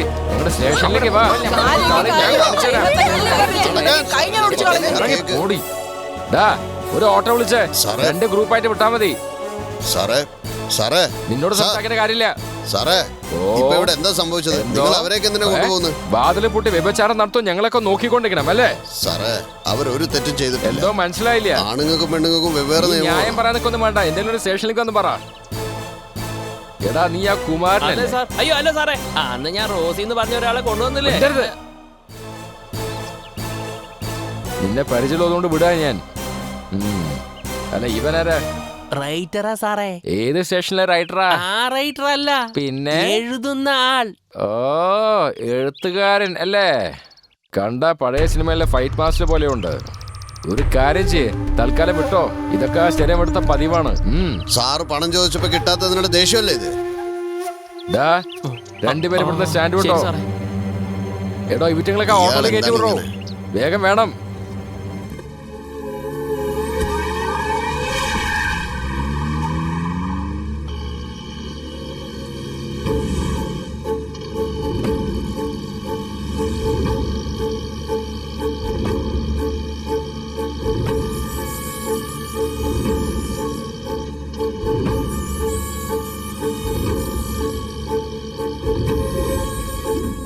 ആ, നീ വന്നേ. സാറേ, ഇതൊന്നും അത്രയും ശരിയല്ല കേട്ടോ. 50,000 രൂപയ്ക്ക് വേണ്ടി ഞങ്ങളെ ഇങ്ങനെ ഉപദ്രവിക്കുക അല്ലേ? 50,000 രൂപ വാങ്ങിന്നോ? അരയ്ക്കാൻ നോക്കല്ലേ, സൂക്ഷിച്ചു വേണം സംസാരിക്കാൻ. പെങ്ങളെ, അധികം സംസാരിക്കാതെ ഇവിടെ ഒന്നൊന്ന് ഒപ്പിട്ടെ. സർ, നിങ്ങൾക്ക് 50,000 രൂപയല്ലേ വേണ്ടത്? 2 ദിവസത്തെ സമയം തന്നൂടെ? കാശ് തന്നാ എല്ലാം ശരിയാക്കുന്നാണോ? ഇതൊക്കെ ഉച്ചവരെ പൊസിഷനുള്ളൂ. പേടി, എന്റെ അടുത്ത് കളിച്ച് അങ്ങനെയൊക്കെ സംഭവിക്കും. ഈ ഇഞ്ചക്ഷൻ എടി ചെന്ന് ഒപ്പിട്. ഡയലോഗ്. വിടുവെക്കുവേൻ, വിടുവെക്കുവേൻ, വിടുവെക്കുവേൻ. തെറ്റ് ചെയ്യാതെ അറസ്റ്റ് ചെയ്യരുത്. അതെ, നിങ്ങളൊന്ന് വന്നേ എന്റെ കൂടെ. ഇയാള് പേടിപ്പിക്കുന്നതും ചാടുന്നതൊക്കെ നമ്മുടെ മുമ്പിലാണ്. വീട്ടിൽ ചെന്ന ഭാര്യ ചൂലെടുത്തടിക്കും. ഇങ്ങനെ ഉപദ്രവിക്കുന്നത് ശരിയല്ല. എടോ, ഇതൊക്കെ നിന്റെ പണിയല്ലേ? ഡോ, വായ അടക്കടോ. തനിക്കെന്താ ചന്തയിലാണോ ജോലി? പിന്നെന്തിനാ എടോന്ന് വിളിക്കുന്നേ? കാക്കി ഇട്ടെന്ന് വെച്ച് എന്ത് തോന്നിവാസം ചെയ്യാവുന്നാണോ? മര്യാദയ്ക്ക് സംസാരിക്കണം. ആയിക്കോട്ടെ മാഡം, നിങ്ങൾ ആരാണാവോ? Human rights committee member. അല്ല, ഏത് ആക്ട് പ്രകാരമാണ് നിങ്ങൾ അവരെ അറസ്റ്റ് ചെയ്തത്? എന്തോ വ്യഭിചരിക്കുന്ന കേസ് വെച്ചോണ്ടാണേ. ഇരുന്നൂണ് കഴിച്ചോണ്ടിരിക്കുമ്പോഴാണോ വ്യഭിചാര പണി നടത്തിക്കൊണ്ടിരിക്കുക?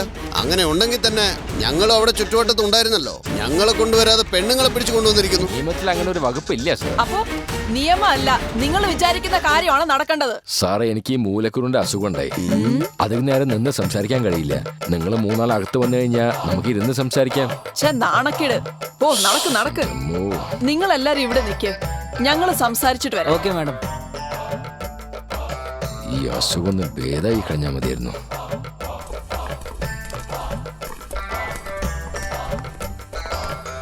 ഇരിക്കണം. ഇപ്പൊ പറയണം sir. Sir, no problem, no issues. ശിവപ്പ് എനക്ക് പിടിക്കും എന്നൊരു ലേഖനം ഞാൻ എഴുതുന്നുണ്ട്. അതിന്റെ ഒരു ഇന്റർവ്യൂവിന് വേണ്ടിയ മാലതിയെ കാണാൻ ഞാൻ വന്നത്. അപ്പോഴത്തേക്കും നിങ്ങളൊക്കെ കയറി വന്ന് വലിയ പ്രശ്നം ഉണ്ടാക്കി. സാറേ, ഇതൊരു നോവലാണ്. ഈ നോവലിന്റെ കോൺസെപ്റ്റ് എന്താന്ന് വെച്ചാൽ ഇവിടെ ഒരു റെഡ് ലൈറ്റ് ഏരിയ അത്യാവശ്യമാണ്. എന്തോന്ന്? ഇവിടെ റെഡ് ലൈറ്റ് ഏരിയ അത്യാവശ്യമാണെന്നോ? അല്ല, നിങ്ങൾക്ക് എന്താ വല്ല വട്ടുണ്ടോ ഇവിടെ വന്ന് ഇങ്ങനെയൊക്കെ സംസാരിക്കാൻ? സാറേ, നിങ്ങളൊരു പോലീസ് ഇൻസ്പെക്ടർ ആയതുകൊണ്ട് നിങ്ങളോട് ചില കാര്യങ്ങൾ ഞാൻ പറയാം. സാറേ, ഈ സ്റ്റേഷനിൽ ഒരു മാസത്തിൽ എത്ര കേസുകൾ ഫയലാവുന്നുണ്ട്? ഇവൻ നമ്മൾ ഇരുത്തിക്കില്ല എന്ന് തോന്നുന്നു. എടോ നായരെ. സാറേ, കഴിഞ്ഞ മാസം എത്ര കേസ് വന്നിട്ടുണ്ട്?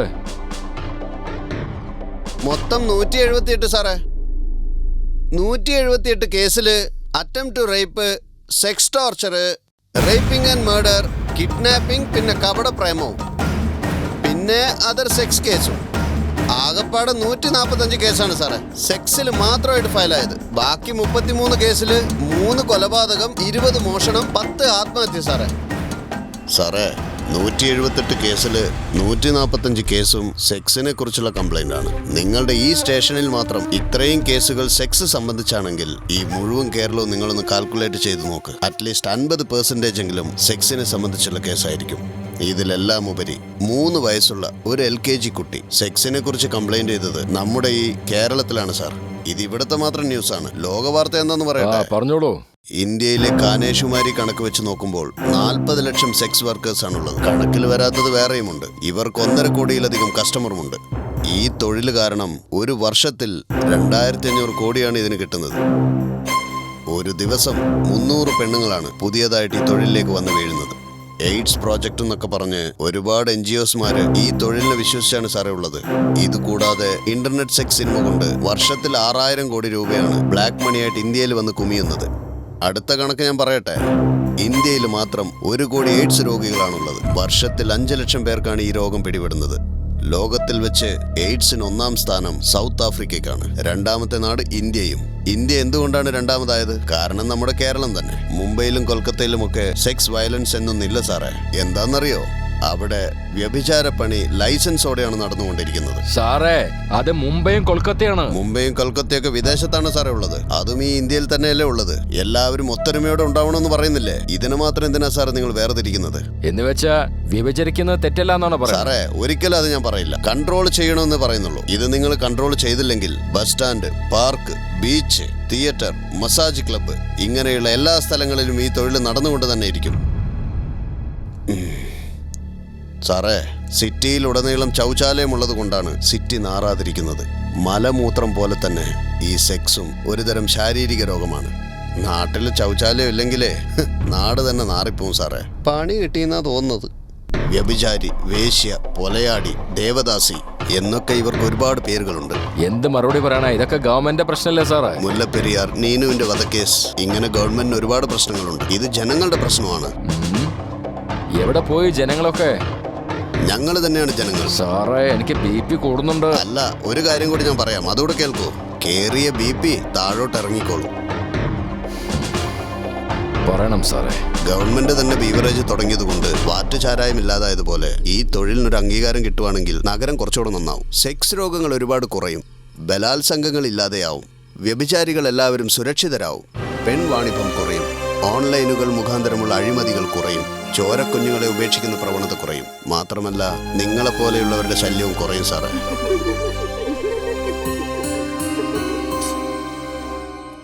അതെ, ഒരു കാര്യം കൂടി സാറേ.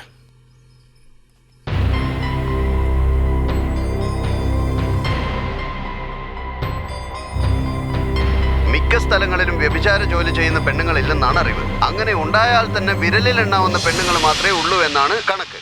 ഡൽഹി, മുംബൈ, കൊൽക്കത്ത എന്നിവിടങ്ങളിലാണ് ഇത്തരം ജോലികൾ ധാരാളമായി ചെയ്യുന്നവർ ഉള്ളത്. ഇവിടെയൊന്നും ഇല്ലെന്നും അങ്ങനെ ഉണ്ടെങ്കിൽ തന്നെ 10-20 പേരെ ഉള്ളൂ എന്നാണ് ധരിക്കുന്നത്. എന്നാൽ നമ്മുടെ നാട്ടിൽ ഈ ഇടയായി എടുത്ത റിസർച്ചിൽ ഒരു പ്രശസ്ത മീഡിയ പുറത്തുവിട്ട കണക്ക് നോക്കുമ്പോൾ 6300 വ്യഭിചാരികൾ ഇവിടുന്ന് തന്നെ ഉണ്ടെന്നാണ് പറഞ്ഞിരിക്കുന്നത്. നമ്മുടെ ഈ നാട്ടിൽ മാത്രം വെച്ച് നോക്കുമ്പോൾ മൊത്തം 90,000 പേരുകളാണുള്ളത്. ഇന്ത്യയിൽ വെച്ച് നോക്കുമ്പോൾ 25 ലക്ഷം പേരുകളാണുള്ളത്. ലോകത്തിൽ വെച്ച് നോക്കുമ്പോൾ 3 കോടി പേരാണ് ഈ തൊഴിൽ നടത്തുന്നത്. ഇതിനെന്താണ് പ്രതിവിധി? എന്താണ് ചെയ്യാൻ പറ്റുക? ഈ തൊഴിൽ ചെയ്യുന്നവരെ അംഗീകരിക്കണം. നിയമത്തിനെ കുറിച്ച് അവരോട് പറഞ്ഞു കൊടുക്കണം. നിയമപരമായി, അതായത് അവർക്കുണ്ടാകുന്ന പ്രശ്നങ്ങൾ അവർ തന്നെ കൈകാര്യം ചെയ്യുന്നത് പോലെ അവരോട് പറഞ്ഞു കൊടുക്കണം. പിന്നെ അവർക്ക് അവരുടേതായ ഒരു സ്ഥലം, അതായത് റെഡ് ലൈറ്റ് ഏരിയ, അങ്ങനെയാകുമ്പോൾ ഇവർക്ക് ഓർഗനൈസ് ചെയ്യാനൊക്കെ വളരെ യൂസ്ഫുൾ ആയിരിക്കും. മറ്റുള്ളവർ ഇവരടുത്ത് വന്ന് അനധികൃതമായ ശല്യം ചെയ്യുകയാണെങ്കിൽ ഇവർക്കൊക്കെ ഒരുമിച്ച് നിന്ന് എതിർക്കാനുള്ള അവകാശവുമുണ്ട്. പിന്നൊരു കാര്യം, ഇങ്ങനെയുള്ളവർക്ക് തീർച്ചയായും ഒരു റെഡ് ലൈറ്റ് ഏരിയ അത്യാവശ്യമാണ്. ഇമ്മോറൽ ട്രാഫിക് പ്രിവെന്റിംഗ് ആക്ട് എന്ന് പറയുന്ന ഒരു നിയമമുണ്ട്. അതിന് മലയാളത്തിൽ സത്യം പറയുകയാണെങ്കിൽ കൃത്യമായ ഒരു അർത്ഥം ഇല്ലെന്ന് തന്നെ പറയാം. വ്യഭിചാര പ്രതിരോധ നിയമം എന്ന് പറയാറുണ്ട്. ഈ വ്യഭിചാര പ്രതിരോധ നിയമത്തിന്റെ പ്രാധാന്യം എന്താന്ന് നോക്കുകയാണെങ്കിൽ 2 കാര്യങ്ങളാണ്. ഒരെണ്ണം, prostitution per se is not an offence എന്ന കാര്യം പ്രത്യേകമായി എടുത്തു പറഞ്ഞിട്ടുണ്ട്. സോ ഈ വ്യഭിചാരം ചെയ്യുന്ന ജോലി തെറ്റല്ല എന്നാണ് പ്രധാനമായും പറഞ്ഞിട്ടുള്ളത്. രണ്ടാമതായി, വ്യാപാര രീതിയിലും എക്കണോമിക്കൽ രീതിയിലും ഈ വ്യഭിചാര തൊഴിൽ ഉണ്ടെങ്കിൽ അത് തെറ്റാണ് എന്നതാണ് ഈ നിയമത്തിന്റെ ബാക്ക്ഗ്രൗണ്ടിന് ഒരു കാരണമായി തീരുന്നത്. വ്യഭിചാരം തൊഴിലായി ചെയ്യുന്ന സ്ത്രീകളെ സംബന്ധിച്ചിടത്തോളം അവർ അറിഞ്ഞോ അറിയാതെയോ ഈ തൊഴിലിൽ എത്തിച്ചേരുന്നു. വന്നതിനു ശേഷം ഈ തൊഴിലിൽ കുടുങ്ങിപ്പോവുകയും ചെയ്യുന്നു. So it is not the proportion of their own choice.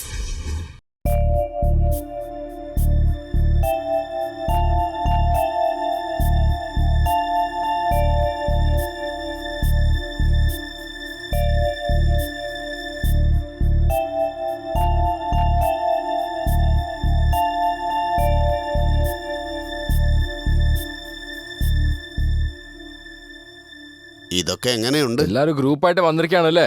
Interview അതെന്നൊക്കെ പറഞ്ഞിട്ട് എന്റെ ഡ്യൂട്ടി സമയം വെറുതെ കളയാണല്ലേ. ഓക്കെ, എന്നെ അകത്ത് കേട്ടോ. വിട്ടോ വിട്ടോ, നിങ്ങൾ വിട്ടോ. പോവാല്ലേ പറഞ്ഞ്. ചെല്ലേ ചെല്ലേ, അകത്ത് കയറ്റേ. വേഗം വേഗം ചെല്ലേ, പോവാല്ലേ പറഞ്ഞ്. ഒന്ന് പോകുന്നുണ്ടോ സാറേ? വെറുതെ വാച അടിച്ചോണ്ടിരിക്കണം. അയ്യോ, ഇതെന്താ ഈ സാർ? ഒരു ഉത്തരവാദിത്വം ഇല്ല. ബ്രദർ, ഇത് ശരിയാവില്ല. ഒരു കാര്യം ചെയ്, വെള്ളോട്ടം വിളിച്ചോ.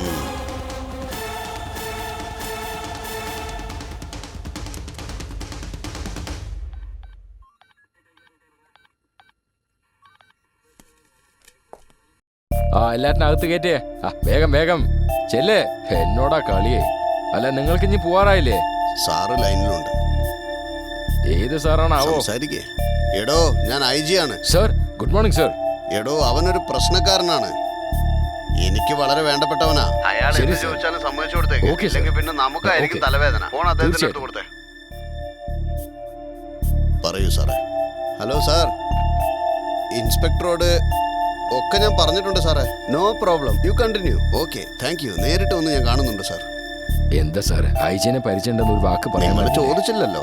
IG-യോ? 11 പണി കിട്ടി. സാറ് പറ, എന്താ ഞാൻ ചെയ്യേണ്ടത്? ഇപ്പൊ തന്നെ എല്ലാം റിലീസ് ചെയ്യാം. വേണ്ട, ഇനി ഞങ്ങൾ പുറത്തു പോയാൽ ഒരുപാട് ലേറ്റാവും. വൈകുന്നേരം വരെ ലോക്കപ്പിൽ തന്നെ ഇരുന്ന് എന്റെ ഇന്റർവ്യൂ തീർത്തേക്കാന്ന് വിചാരിക്കുന്നു. സാറേ, വേണമെങ്കിൽ ലോക്കപ്പിന് വാടക തന്നേക്കാം. എല്ലാരും ആഗ്രഹം പുറത്തു പോകണമെന്നാണ്. നിങ്ങളാണ് അകത്ത് പോകണമെന്ന് ആഗ്രഹിക്കുന്നത്. ശരി സാർ. എടോ നായരെ, സാറിന് ആ ലോക്കപ്പ് ഒന്ന് തുറന്നു കൊടുത്തേ. Very good brother. ഇനി നിങ്ങളുടെ ഇന്റർവ്യൂവിനെ ആരും ഡിസ്റ്റർബ് ചെയ്യില്ല. എന്തെങ്കിലും എമർജൻസി ഉണ്ടെങ്കിൽ ഉടനെ എന്നെ വിളിച്ചാൽ മതി. Thank you bro. Thank you very much. Thank you. Hello inspector, keep it up. Okay ma'am.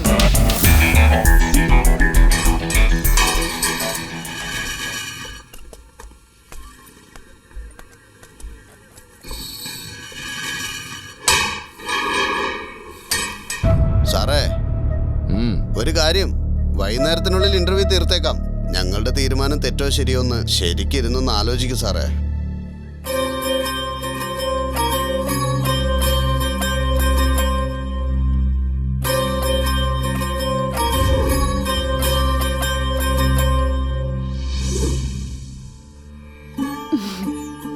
എങ്ങനെയോ ജയിച്ചു അല്ലേ സർ? നിങ്ങൾ ഇതൊക്കെ പറഞ്ഞു തന്നപ്പോഴാണ് ഇത്രയും വലിയ കാര്യങ്ങൾ ഇതിലുണ്ടെന്ന് അറിയുന്നത്. താനെന്തിനകത്ത് വന്ന്? കള്ള വീസിടിയാ. എന്റെ വയറ്റുപഴപ്പിന് വേണ്ടി ഞാനൊരു കടയിട്ട് കേട്ടോ, എന്നെ പിടിച്ച് അകത്തിട്ട് കേട്ടോ. ഓ അത് ശരി. ഈ VCD പോലെ തന്നെയാ വ്യഭിചാരവും. രണ്ടും ഒന്ന് തന്നെയാ. കൺട്രോൾ ചെയ്യാൻ പറ്റില്ല, പക്ഷെ ശരിയാക്കി എടുക്കാം. ഇതാണ് പഞ്ചായത്ത് പ്രസിഡന്റ് പറഞ്ഞത്. അതൊക്കെ ആര് കേൾക്കാനാ? കോൺസ്റ്റബിളെ, കോൺസ്റ്റബിളെ, എല്ലാവർക്കും ചായയും ബിസ്ക്കറ്റും ഒന്ന് പറഞ്ഞേ. നിങ്ങൾക്കൊക്കെ ഒരുപാട് ചെലവ് ചെയ്തിട്ടുള്ളതല്ലേ. അതും അല്ലാതെ തലയെല്ലാം വെട്ടിപ്പൊളിയുന്നു. എടോ, വെള്ളം അടിക്കാനോ സമ്മതിക്കില്ല. ആ ചീട്ട് കട്ടയിലും എടുത്തോണ്ടോ. സ്റ്റേഷനോ അല്ല ചായക്കടയോ? കൊടുത്ത് വിടടോ. എന്തോടോ, വല്ലതും കഴിച്ചോ? സിനിമ കണ്ടോണ്ടിരിക്കണോ? എന്തോന്ന് ഓഡിയോ കേൾക്കുന്നില്ലെന്നോ? പറയേണ്ട വിധത്തിൽ പറഞ്ഞാലേ എല്ലാം കൊണ്ടുവരും ഉമ്മാര്. ദാ വന്നു, എഴുന്നേക്ക്. ഓ, എന്തായാലും ചായ കൊണ്ടുവാ. ഒരെണ്ണം എടുത്തോ. എല്ലാരും നല്ലോണം ചായ ബിസ്ക്കറ്റും ഒക്കെ കഴിച്ചോ. അങ്ങോട്ട് കൊടുത്തേക്ക്. ദാ ചീട്ട് കളിക്കാൻ. സാറിന്റെ പ്രോപ്പർട്ടിയാ, സൂക്ഷിക്കണം, മനസ്സിലായോ? സാറിന്റെ പ്രോപ്പർട്ടിയാണത്ര. വേഗം എടുക്കടി. ഒന്ന് നിന്നേ. എടോ നായരെ, ആ VCD-കാരനൊന്ന് വിളിച്ചേ. ഇങ്ങനെ ദേഷ്യപ്പെടല്ലേ, ഒന്ന് സമാധാനാക്. ശരിയാക്കാം. സാറ് വിളിക്കുന്നു, വാടാ. ഇതിനങ്ങനെ ബഹളം വെക്കുന്നേ. ഓക്കെ, ഞാൻ നോക്കിക്കോളാം. ഒരു മിനിറ്റ് ഒന്ന് തന്നെ. പ്രിന്റ് ശരിയില്ലേ? ഓഡിയോ വരുന്നില്ലെന്ന്? സാറേ, പ്രിന്റ് ശരിയില്ലാത്ത കള്ള VCD. ഒരു ചവിട്ട് വെച്ചാണ്ടല്ലോ. വേണ്ട സാറേ. പുതിയ പടം ഏതാ ഉള്ളത്? ഞാൻ ചെന്ന് ഇനി അന്വേഷിക്കണം സാറേ. എന്നാ ചെല്ല്. നാളെ രാവിലെ കൃത്യം 10 മണിക്ക് ഇവിടെ ഉണ്ടാവണം. പുതിയ പ്രിന്റും വേണം, മനസ്സിലായ? ചെല്ല്. ഡോ, ഒപ്പിടിച്ച് പറഞ്ഞാക്കി. ഒപ്പിട്ടിട്ട് വേഗം പോവാൻ നോക്ക്. അതെ, ഞാൻ പറഞ്ഞിട്ടുണ്ട്, നാളെ രാവിലെ പടം കിട്ടും. ഞാൻ ഇവിടെ കുറച്ച് തിരക്കില്ല, പിന്നെ വിളിക്കാൻ പോന്നെ. സാർ, എന്താടോ? ആ ലോക്കപ്പിലിരിക്കുന്ന ആളില്ലേ, ആ എഴുത്തുകാരൻ, അദ്ദേഹത്തിന് ഒരുപാട് സിനിമാ കൂട്ടുകാരുണ്ടെന്നാ പറയുന്നത്. മാത്രമല്ല സാറേ, പുള്ളിക്കാരന് IG വരെ കോണ്ടാക്ട് ഉള്ള ആളാത്രേ. സാർ അയാളെ കൈക്കലാക്കിയിട്ടുണ്ടെങ്കിൽ സാറിന് പെട്ടെന്ന് സിനിമയിലോട്ട് കയറാം സാറേ. വെറുതെ ഇങ്ങനെ വഴക്കും വക്കാണൊന്നും ഉണ്ടാക്കാതെ സമാധാനമായിട്ട് പോകുന്നല്ലേ നല്ലത്. കൊള്ളാടോ.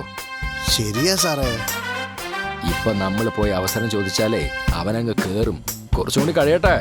ഓക്കെ സാറേ. ഡോ സാർ, ഇന്ന് സന്ധ്യ വരെ സ്റ്റേഷൻ ലീവാണ്. ഒരുത്തിനെ അകത്തേക്ക് വിടണ്ട. Okay sir.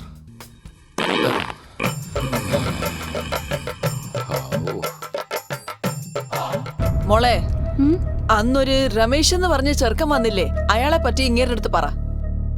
ആരാണ് രമേശ്? അത് വലിയൊരു സംഭവമാ സർ. ചില സമയത്ത് കോൺട്രാക്ട് കിട്ടുമ്പോൾ ലൈനിൽ പോയേണ്ടി വരും. അങ്ങനെ ഒരു സമയത്ത് ഒരു ചെറിയ ചെക്കനെ കണ്ടു.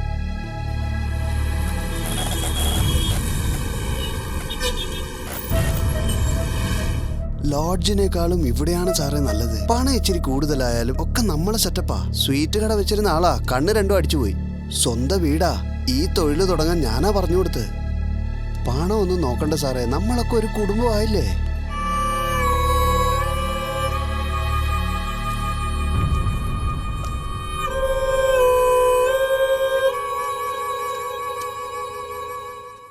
ഇനി അടുത്തത് സാറും ഒന്ന് പോയി നോക്ക്. വേണമെങ്കിൽ 5% കിഴിവും തരാം. ബ്രേക്ക് ഇല്ലാത്ത വണ്ടിയെ പോലെയല്ല അവന്റെ സംസാരം. നല്ലോണം ശ്രദ്ധിക്കണം. അതൊക്കെ ഞാൻ നോക്കിക്കോളാം സാറേ.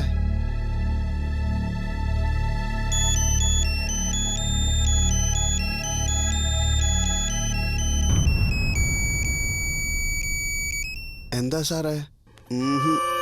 1 മണിക്കൂർ വെയിറ്റ് ചെയ്യേണ്ടി വരും. ഫ്രീ ആവുമ്പോൾ ഞാൻ തന്നെ അങ്ങോട്ട് വിളിക്കാം.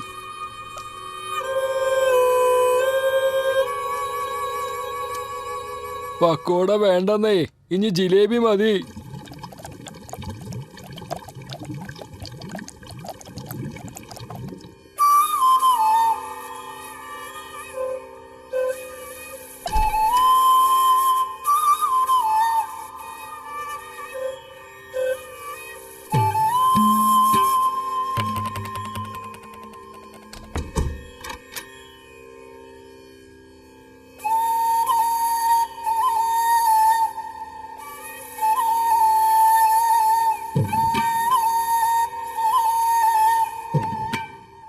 ഇവിടെ പുതിയതാണോ?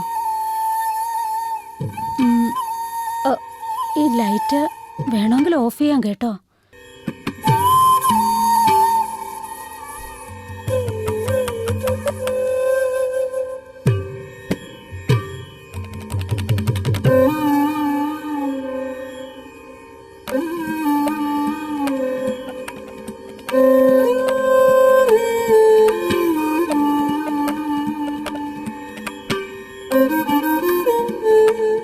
ഒരുപാട് ലേറ്റായാലും പ്രശ്നമാവും.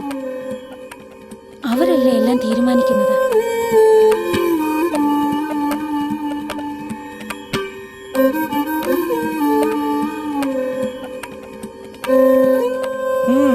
എന്നെ തൊടല്ലേ. എനിക്ക് ഒട്ടും ഇഷ്ടാവുന്നില്ല കേട്ടോ. നിങ്ങൾ വിചാരിക്കുന്ന പോലെ അല്ല ഞാൻ.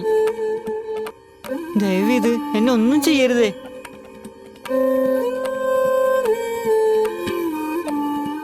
അരമണിക്കൂർ കഴിഞ്ഞ് ഞാൻ തന്നെ പോയേക്കാം ചേച്ചി. ഇപ്പൊ ചെന്നാ തല്ല് കിട്ടും.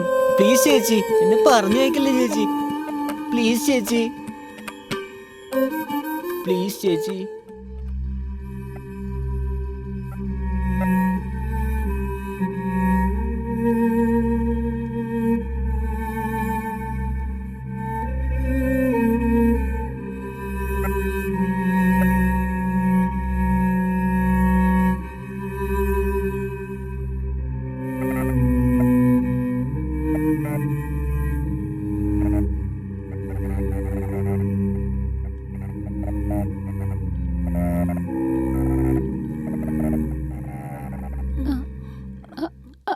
ഹലോ,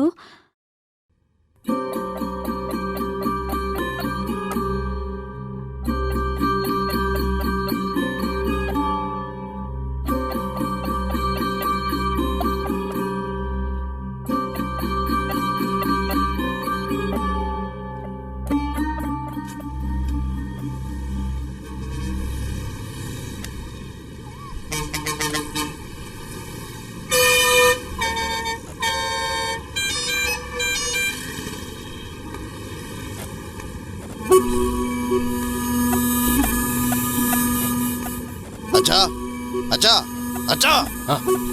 എന്താടാ? രമേശൻ പോയിട്ട് 1 മണിക്കൂർ കഴിഞ്ഞു. ഞാൻ ചെന്ന് നോക്കട്ടെ. ഓടെ ചേട്ടാ, നാണല്ലാത്തവൻ.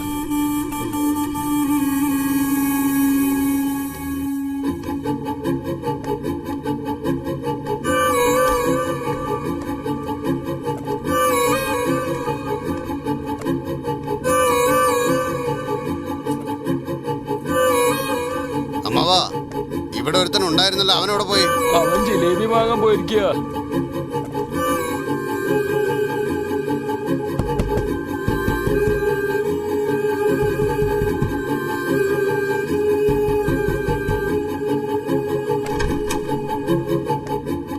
ആ ചെറുക്കനെവിടെ? നിങ്ങളാരാ? ചേട്ടനാ. ഓ, നിങ്ങളാണോ അവൻ പറഞ്ഞ ആ ചേട്ടൻ? അവൻ ഇവിടെ ഇല്ല. ഇല്ലെന്നോ? മാറടി രമേശേ. രമേശ്, എന്താ ഈ ചെയ്യുന്നത്? എടാ നീ എവിടെയാ ഉള്ളത്? അവൻ ഇവിടെ ഇല്ലെന്ന് പറഞ്ഞില്ലേ? എടാ രമേശേ, നായ കേറി വരുന്ന പോലെ വരികയാണല്ലോ. എന്തോന്ന് നായോ? ആരാടി നായ? പറയടി, എവിടെയാടി അവൻ? മര്യാദക്ക് പറഞ്ഞോ. പറയാൻ.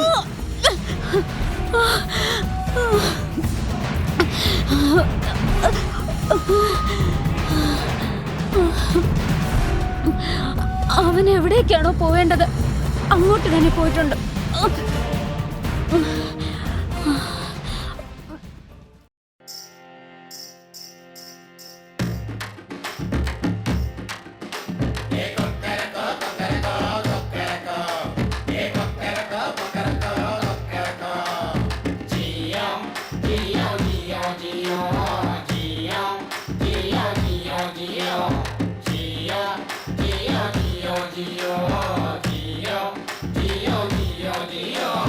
സുന്ദരി പെണ്ണേ, എടി സുന്ദരി പെണ്ണേ, പാതി പെണ്ണേ, സ്വന്തമെല്ലാം വെടിഞ്ഞു വന്ന ദൈവത്തിന്റെ പൊന്നല്ലേ നീ സുന്ദരി പെണ്ണാളെ.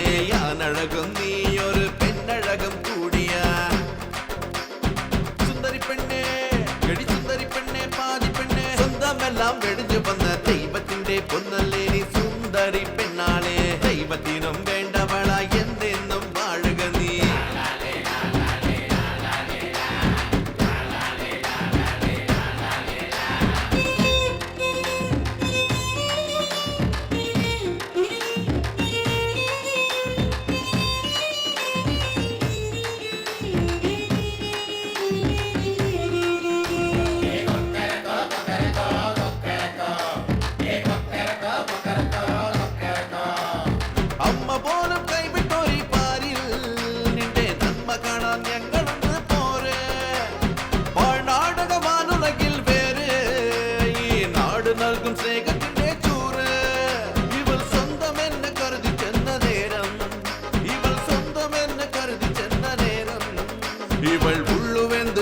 വന്ന് പാവം, ഇവൾ ഉള്ളുവെന്ത് പോയി വന്ന് പാവം. സുന്ദരി പെണ്ണേ, എടി സുന്ദരി പെണ്ണേ, പാതി പെണ്ണേ, സ്വന്തമെല്ലാം വെടിഞ്ഞു വന്ന ദൈവത്തിന്റെ പൊന്നല്ലേ നീ സുന്ദരി പെണ്ണാളെ. ഞാനഴകും നീ ഒരു പെണ്ണഴകും കൂടിയാ.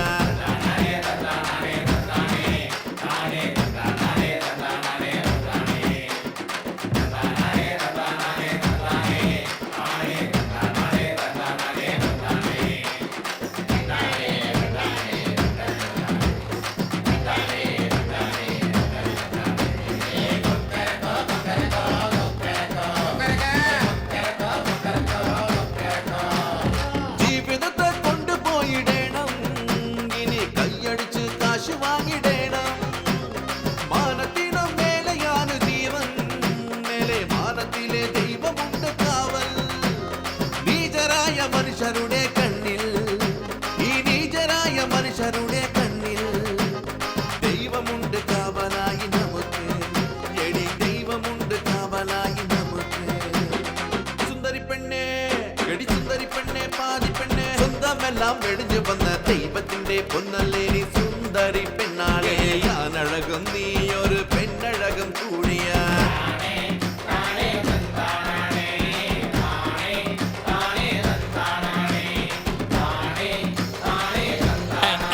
വേണ്ടാത്തതൊക്കെ കഴിച്ചിട്ടുണ്ടെങ്കിലേ ഇങ്ങനെയാണ് ഗർഭിണി സ്ത്രീകളെ പോലെ ഛർദ്ദിക്കുക.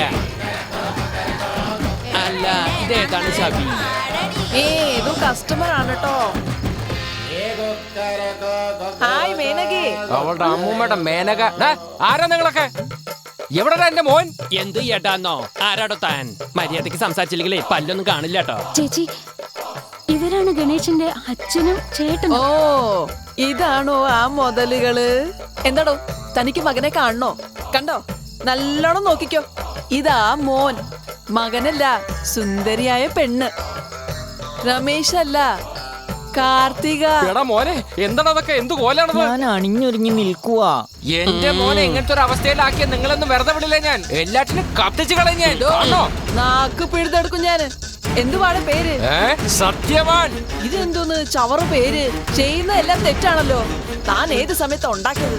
ഈ കുട്ടി തന്റെ വീട്ടിൽ വന്ന് ജനിച്ചു. സന്തോഷത്തോടെ സ്വീകരിക്കുന്നതിന് പകരം ഈ കുട്ടിയെ താൻ ഞെക്കിപ്പിഴിയല്ലേ? ഇവറ്റകളോട് മിണ്ടണ്ടച്ചാ. രമേശാ, മര്യാദയ്ക്ക് വാ. പോടാ, എന്നെ ദേഷ്യം പിടിപ്പിച്ചാലുണ്ടല്ലോ, എന്നെ പീഡിപ്പിച്ചു എന്ന് പറഞ്ഞ് ഞാൻ പോലീസിൽ കംപ്ലൈന്റ് കൊടുക്കും. എടാ രമേശ്, ഇതൊക്കെ എന്റെ തലവിധിയാണ്. ഇങ്ങനത്തെ കാഴ്ചക്ക് എനിക്ക് കാണേണ്ടി വന്നല്ലോ. എന്റെ ഭഗവാനെ. എന്താ ഈ വിധി? എല്ലാം എന്റെ കാലക്കേടാ. ഇങ്ങനെ ജനിച്ചത് എന്റെ കുറ്റമാ. എന്നെ ശരിക്കും മനസ്സിലാക്കാതെ ഏട്ടനും അച്ഛനും കൂടെ എന്നെ ഒരുപാട് തല്ലിയിട്ടുണ്ട്. ഇവരെയൊക്കെ കണ്ടില്ലേ? ഇവരും എന്നെ പോലെ ജനിച്ചവരല്ലേ? എത്ര സന്തോഷമായിട്ടാ ഇവരൊക്കെ ജീവിക്കുന്നതെന്ന് അറിയോ? ഇങ്ങനെ ജനിച്ചവരെ ഉപദ്രവിക്കാൻ തനിക്കൊരു റൈറ്റ്സ് ഇല്ല കേട്ടോ. അപ്പോഴേ എന്റെ അടുത്ത് കൊണ്ടു തരാറുന്നില്ലേ തനിക്ക്? അങ്ങനെ ചെയ്യാതെ ഇവനാണാണോ പെണ്ണാന്ന് നോക്കാനേ ഒരു പെണ്ണിനെ വിളിച്ച് ഏർപ്പാടാക്കിയില്ലേ? താൻ തന്തയാണോ മാമാ പണിക്കാരനോ? അച്ഛന്റെ സ്ഥാനത്ത് നിൽക്കണ നിങ്ങള് ഇങ്ങനെ വൃത്തികെട്ട പണി ചെയ്യുന്നത് തെറ്റായി. എന്നാലും നിങ്ങളോട് എനിക്ക് ദേഷ്യമൊന്നും ഇല്ല കേട്ടോ. ദയവീത് എന്നെ വിട്ടേക്ക് വെച്ചാ ഞാൻ ഇവരോടൊപ്പം ജീവിച്ചോളാം. ചേച്ചി പറയൂ ചേച്ചി. ചേച്ചി പറ ചേച്ചി. ചേച്ചി പറ ചേച്ചി. നീ വിഷമിക്കണ്ടടേ, ഞങ്ങളൊക്കെ ഇല്ലേ ഇവിടെ. ഇയാള് സമ്മതിക്കും. പാൻ പറ. താനാണോ ചീത്ത? ഒന്ന് നിർത്ത്. നീയേ എങ്ങനെയെങ്കിലും പോയിന്ന് തൊലയേ. താൻ തൊലയാണ്ട് പോയിക്കോ. ഡാ നടക്കടാ. അച്ഛോ, ഡാ, ഇനി കൂടുതൽ സമയം നമ്മൾ ഇവിടെ നിന്നാലേ നമ്മളും പിന്നെ ജീവിതത്തിൽ ഇങ്ങനെ തന്നെ ആവും. നടക്കടാ, വേഗം വാ.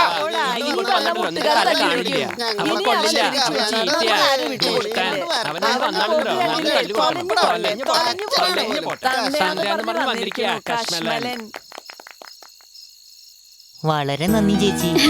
ഇതിനൊക്കെ എന്തിനാ താങ്ക്സ് പറയുന്നത്? നിന്നെ കണ്ട എനിക്കൊരു അസൂയൊക്കെ വരുന്നില്ല. അവളുടെ നാണം കണ്ടോ?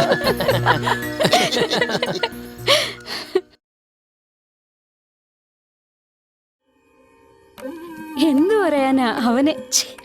അവളെ എനിക്ക് മറക്കാനേ കഴിയില്ല. ഒരു കാര്യം അറിയോ? അവളുടെ കല്യാണം കഴിഞ്ഞു, സെറ്റിലും ആയി. നപുംസകെന്ന് പറഞ്ഞാല് ഭിക്ഷക്കാരും വേശ്യാവൃത്തി ചെയ്യുന്നവരുമാണെന്നാണ് പലരുടെയും വിചാരം. പക്ഷെ ഇവരെത്ര പേരാണെന്നറിയോ ഇന്ന് എല്ലാ ഫീൽഡിലും ഷൈൻ ചെയ്തുകൊണ്ടിരിക്കുന്നത്? പക്ഷെ സമൂഹം അവരെ വളരെ വിചിത്രമായിട്ടാ കാണുന്നത്. ബാത്റൂം മുതല് പാസ്പോർട്ട് എടുക്കുന്നത് വരേക്കും അവർക്ക് എന്തുമാത്രം ബുദ്ധിമുട്ടുകളുണ്ടെന്ന് അറിയോ? ഇവിടെ മാത്രമാണ് അങ്ങനെ. നോർത്തിലൊക്കെ കോസ്റ്റ്യൂം ഡിസൈനറായിട്ടും മേക്കപ്പ് ഊണായിട്ടും എങ്ങനെയൊക്കെ ഷൈൻ ചെയ്യുന്നുണ്ടെന്നറിയോ? സെക്സിൽ ഹോമോ, ലെസ്ബിയൻ, ഇങ്ങനെ പലതരം വെറൈറ്റി ഉണ്ട്. ഇതിൽ തെറ്റൊന്നുമില്ലെന്ന് നമ്മുടെ ഈ നാട്ടിൽ കോടതി തന്നെ പ്രഖ്യാപിച്ചു കഴിഞ്ഞില്ലേ?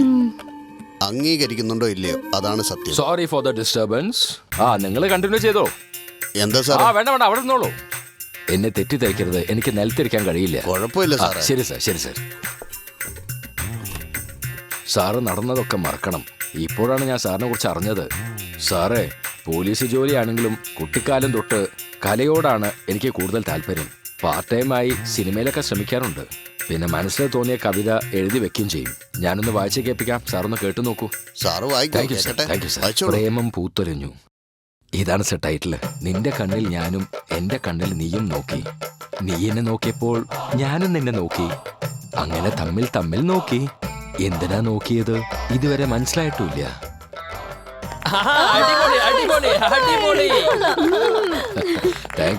Thank you. ഈ കവിത കേട്ടാ ചെവിന്ന് ചോര വരും. ഈ കവിത മനോരമയിലേക്ക് അയച്ചിട്ടുണ്ട് സർ. കവിത കൊള്ളാമോ സാർ? വളരെ നന്നായിരുന്നു. കുറച്ചുകൂടെ പുതുമയാകാമായിരുന്നു. എന്റെ ലക്ഷ്യം അഭിനയമാണ് സർ. ഇത് ചുമ്മാ തോന്നുമ്പോഴൊക്കെ എന്റെ പേര് അഭിലാഷ് എന്നാണ്. അഭിനയത്തിന് വേണ്ടി അനൂപ് മേനൻ എന്ന് എന്റെ പേര് മാറ്റി സർ. സാറിപ്പോ ബിസി ആയിരിക്കും, ഒരുപാട് സംസാരിക്കാറുണ്ട്. നമുക്ക് പിന്നെ കാണാം. തീർച്ചയായും. Okay sir. നിങ്ങൾ കണ്ടിന്യൂ ചെയ്തോളൂ. അടുത്ത പ്രാവശ്യം വരുമ്പോ ഇതുപോലെ നല്ലൊരു കവിതയായിട്ട് വരാം സർ. എന്താ സർ ഈ ഇൻസ്പെക്ടർ ഇങ്ങനെ ആയിപ്പോയത്? അതിലെന്താ തെറ്റ്? ഈ തിരക്ക് പിടിച്ച ജീവിതത്തിൽ കവിത എഴുത്ത് വലിയ കാര്യമാ. ആട്ടെ, ഇതുപോലെ പ്രൊഫഷണൽ ആയിട്ടുള്ള ആരെങ്കിലും നിന്റെ ജീവിതത്തിൽ വന്നിരുന്നു? അതെ സാർ, ചെന്നൈയിലെ വലിയൊരു സൈക്കാട്രിസ്റ്റാ. എന്റെ ഒരു ഫ്രണ്ടാണ് അദ്ദേഹത്തിന് പരിചയപ്പെടുത്തി തന്നത്. മറ്റുള്ള കസ്റ്റമേഴ്സ് പോലെ ആയിരുന്നില്ല അദ്ദേഹം. എന്നോട് നന്നായി സംസാരിക്കുമായിരുന്നു. ഇടയ്ക്കിടയ്ക്ക് ഫോൺ ചെയ്ത് എന്നെ ഹോട്ടൽ റൂമിലേക്ക് ക്ഷണിക്കുമായിരുന്നു. ഒരു ദിവസം പെട്ടെന്ന് എന്നെ ഫോൺ ചെയ്ത് വേഗം എന്നോട് എത്താൻ പറഞ്ഞു.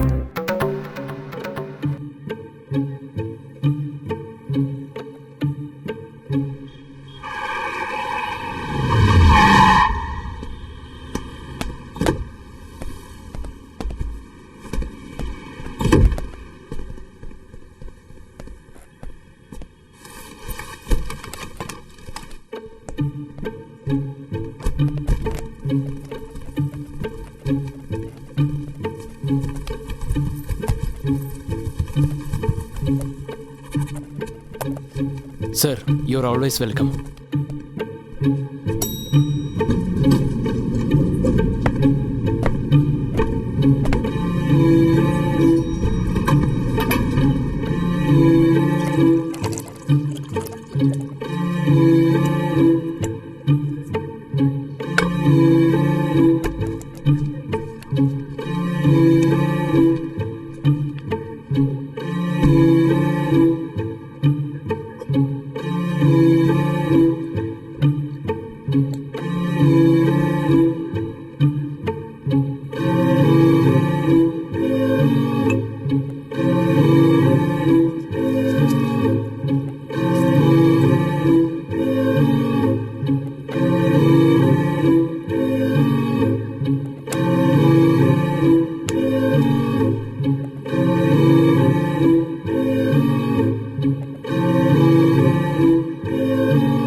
ഹലോ, നീ എവിടെയാ ഉള്ളത്?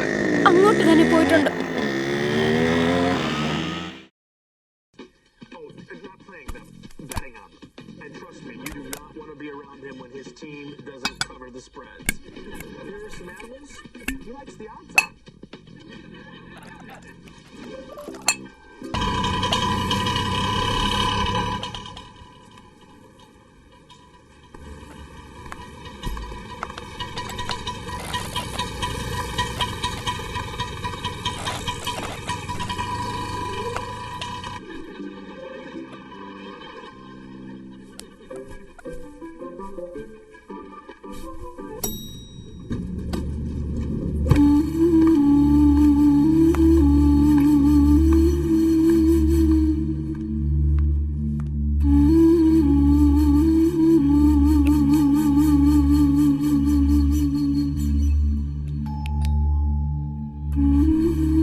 സോറി ഡോക്ടർ, വരാൻ ഇത്തിരി താമസിച്ചു.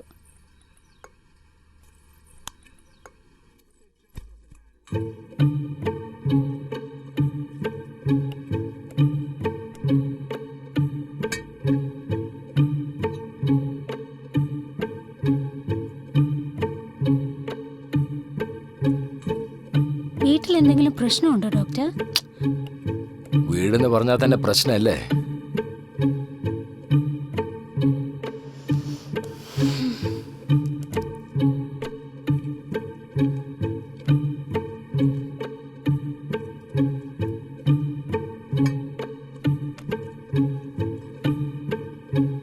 എന്തു പറ്റു ഡോക്ടർ? സൂട്ട് കേസ് എല്ലാം കൊണ്ടുവന്നിട്ടുണ്ടല്ലോ. വൈഫ് തിരിച്ചു വന്നിട്ട് വീണ്ടും പ്രശ്നം ഉണ്ടാക്കിയോ?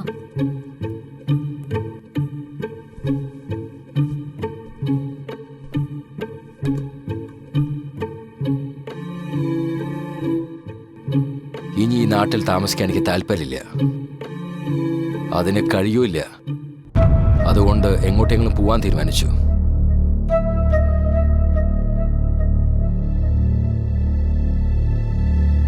പോകുന്നതിന് മുമ്പ് നിന്നെ ഒന്ന് എനിക്ക് കാണണം തോന്നി.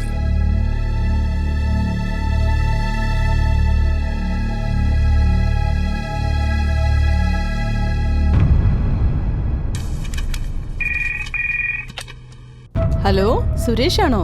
സാറേ, നിങ്ങളുടെ അപ്പോയിന്റ്മെന്റ് നാളെയാണ്. ഇദ്ദേഹം സിറ്റിയിലെ നമ്പർ 1 ഡോക്ടറാ. Token number 1 Shivan. ഭാര്യയാണോ അവള്? രാക്ഷസിയ. സാറിനെ കണ്ട് സംസാരിക്കുന്നത് കൊണ്ടാ ഞാൻ ജീവിച്ചിരിക്കുന്നത്. ജീവിക്കാനും സമ്മതിക്കുന്നില്ല, മരിക്കാനും സമ്മതിക്കുന്നില്ല. ഭയങ്കര ടോർച്ചറാ സാറ്. എന്റെ പിള്ളേർക്ക് വേണ്ടി ഞാൻ ജീവിക്കുന്നത്. കൂൾ. ഒരുപാട് വഴക്കിട്ട് കഴിഞ്ഞാൽ എനിക്കൊരു ഫോൺ ചെയ്താൽ മതി. രണ്ടുപേരും പോയി ഒരു റെസ്റ്റോറൻറ്റിൽ കൂളായി 2 ഫലൂഡ ഐസ്ക്രീം കഴിക്കാം. പട്ടി കുറയ്ക്കുന്നത് അത്ര കാര്യമാക്കണോ? നായയല്ല സാറേ, പ്രേതവാ. Devil, devil.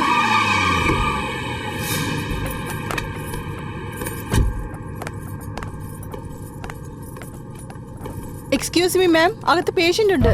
അടി മേടിക്കുന്നേ, മിണ്ടാതിരുന്നോണം. ഡോ, എന്ത് ധൈര്യത്തിലാ നിങ്ങൾ ഇവിടെ വന്നിരിക്കുന്നേ? വിമൻസ് ക്ലബിന്റെ ഫെയർവെല്ലിന് അവരവരുടെ ഭർത്താവിനെ കൊണ്ടുവന്നിട്ടുണ്ട്. 10 മിനിറ്റ് എന്റെ കൂടെ ചെലവഴിക്കാൻ നിങ്ങൾക്ക് ബുദ്ധിമുട്ടുണ്ടോ? ശാന്തി, ദാ നോക്ക്, ഇത് ഹോസ്പിറ്റലാണ്. ഇവിടെ പേഷ്യൻസ് ഒക്കെ ഉണ്ട്. ഡോക്ടറെ, ഞാൻ വേണമെങ്കിൽ ഒന്ന് പുറത്തു പോയേക്കാം. പ്ലീസ്, ഇവിടെ തന്നെ ഇരിക്കൂ. താൻ ഇരിക്കടോ. ഇരിക്കാനല്ലേ പറഞ്ഞേ? ഡേ, എന്താ നിന്റെ പ്രശ്നം? ഭാര്യയും ഞാനും ചേർച്ചയിലല്ല, അതിന്റെ ഡിപ്രഷനാ. എന്നാ ഡിപ്രഷൻ? ഡിപ്രഷൻ. ഒരു ഭാര്യ ഉണ്ടായിട്ടും ശരിക്കും ജീവിക്കാൻ അറിയാത്തവനായി ഇവൻ. ഇവന്റെ അടുത്താണോ നീ ട്രീറ്റ്മെന്റ് വന്നേക്കുന്നേ? എന്നാ നശിച്ചു. ശാന്തി, പോടോ, പോയി ഭാര്യയുടെ കാലിൽ വീണ് മാപ്പ് ചോദിച്ച് മര്യാദയ്ക്ക് അവളോടൊപ്പം ജീവിക്കാൻ നോക്ക്. പോടോ, പോവാനല്ലേ പറഞ്ഞേ? ശാന്തി, ക്ഷമയ്ക്കൊരു അതിരുണ്ട്. ഹോസ്പിറ്റലിൽ വന്ന് എന്നെ അപമാനിക്കാൻ നോക്കണോ?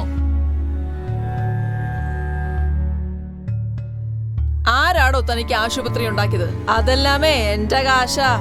ഇന്ന് താൻ ഇവിടെ ഇരുന്ന് കൺസൾട്ട് ചെയ്യുന്നുണ്ടെങ്കിലേ മുതലും മുടക്കിയത് ഈ ഞാനാ. എല്ലാം മറന്ന് നന്ദികേട് കാണിക്കുന്നോ? എന്താ പറയാ, താൻ അനുഭവിക്കാൻ പോന്നേ ഉള്ളൂ. ഞാൻ വിചാരിച്ചാ തന്നെ ഇവിടുന്ന് പൊക്കി വേറെ ഒരുത്തനെ അവിടെ ഇരുത്തി ഈ ആശുപത്രി ഭംഗിയായി നടത്തും ഞാന്. നമ്മള് രണ്ടുപേരും പിരിയാനേ കുട്ടികളില്ലെന്നുള്ള ഒറ്റ കാരണം മതി. ഡൈവോഴ്സ്. ഒന്ന് ആലോചിക്കടോ, താൻ എങ്ങനാ വന്നേ, ഇപ്പൊ എങ്ങനാ ജീവിക്കുന്നേന്ന്. മനുഷ്യനായ കുറച്ച് നന്ദി വേണം. തന്നെ കെട്ടുന്നതിന് പകരേ ഒരു നായ ഞാൻ കെട്ടിയിരുന്നെങ്കി അതിത്തിരി നന്ദിയെങ്കിലും കാണിച്ചേനെ.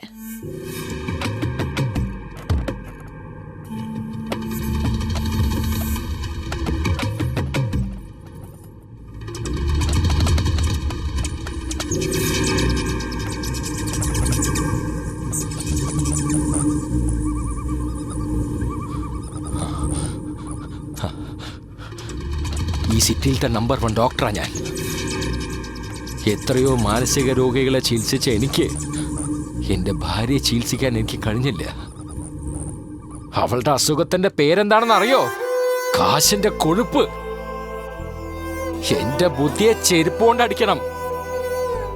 കഷ്ടപ്പെട്ട് സ്കോളർഷിപ്പിൽ പഠിച്ച എന്റെ പഠിപ്പിന് എന്റെ അച്ഛന്റെ അമ്മയുടെയും വാക്ക് കേട്ട് വെറും പണത്തിന് വേണ്ടി മാത്രം എന്റെ ജീവിതം തന്നെ കളഞ്ഞു. എന്നെ പോലൊരു പഠിച്ച വ്യക്തി ഇവളെ പോലെ ഒരു പണക്കാരുടെ അടുത്ത് വില പോകുന്നത് കാലാകാലമായി കണ്ണുകൊണ്ട് കാണുന്ന ഒരു സ്ഥിരം പതിവായിരിക്കുന്നു ഇത്. ഇവിടെ ഞാൻ മാത്രമല്ല, എന്നെ പോലെ ഒരുപാട് ആളുകൾ ഈ ലോകത്തിലുണ്ട്. അവരൊക്കെ മിണ്ടാതെ ജീവിക്കാണ്. എന്നെ അവൾ എത്ര പ്രാവശ്യം അവമാനിച്ചാലും അവള് പതിവ്രതയാണ്. ഞങ്ങളുടെ ദാമ്പത്യ ജീവിതം തകർന്ന് ഒരുപാട് വർഷങ്ങളായി.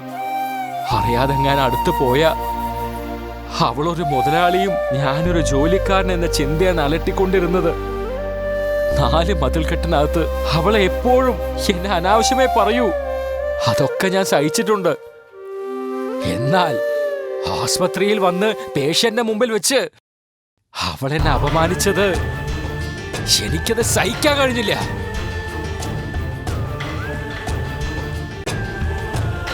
ഇപ്പൊ നിങ്ങളുടെ വൈഫ് എവിടെയുണ്ട്? ഒരുപാട് രാത്രികൾ അവൾ ഒരിക്കലും എന്നെ ഉറങ്ങാൻ സമ്മതിച്ചിട്ടില്ല. അതാണ് അവളെ ഞാൻ എന്നേക്കുമായി ഉറക്കിയത്. അവളിപ്പോ എവിടെയാണെന്ന് നിനക്ക് അറിയണോ? അവളെ നിനക്ക് കാണണോ? വേഗം പറ. അവളെ നിനക്ക് കാണണോന്ന് പറ. അവളെ നിനക്ക് ഞാൻ കാണിച്ചു തരട്ടെ. അവളിപ്പോ ഞാൻ കാണിച്ചു തരാം. ഇപ്പൊ തന്നെ ഞാൻ കാണിച്ചു തരാം. നമുക്ക് കാണണ്ടേ? ഇപ്പൊ തന്നെ കാണണ്ടേ?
ആരാ ആസ്പത്രി എന്നാ വിചാരം? ഇതെല്ലാം എന്റെ പണമാണ്. ഈ ആസ്പത്രി ഉണ്ടാക്കി തന്നത് ആരാണ്? എല്ലാം ഞാൻ പണം മുടക്കി ഉണ്ടാക്കിയതാണ്. നീ ഇപ്പൊ ആഡംബരമായിട്ട് ജീവിക്കുന്നില്ലേ? അതൊക്കെ എന്റെ കാശുകൊണ്ടാണ്. നീ അതൊക്കെ മറന്നിട്ട് എന്റെ അടുത്ത് നന്ദികേട് കാണിക്കുന്നു അല്ലേ? നീ ഇപ്പൊ അങ്ങനെ കാലാട്ടിക്കൊണ്ടിരിക്കുന്നില്ലേ? അത് മൊത്തം എന്റെ പൈസയാണ്. എല്ലാം മറന്ന് നീ നന്ദികേട് കാണിക്കുന്നു അല്ലേ? എന്ത് അഹങ്കാരം നിനക്ക്! ഞാനിപ്പോ വിചാരിച്ച തന്നെ ഇവിടുന്ന് പുറത്താക്കി വേറൊരു ഡോക്ടറെ കൊണ്ടുവന്ന് ഇരുത്തി ഈ ആസ്പത്രി ഞാൻ അടിപൊളിയായിട്ട് നടത്തി കാണിക്കും. എല്ലാറ്റിനും നീയാണ് കാരണം. നമ്മൾ ഒരൊറ്റ കാരണം കൊണ്ടാണ് തമ്മിൽ പിരിഞ്ഞത്. കുഞ്ഞില്ല എന്ന ഒരൊറ്റ കാരണം കൊണ്ടാണ്.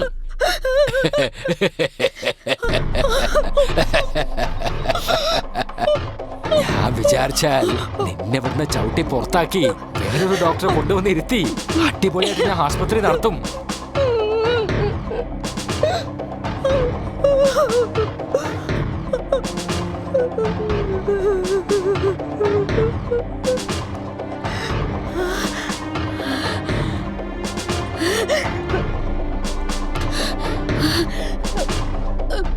ഇതെല്ലാം എന്റെ പണമാടാ.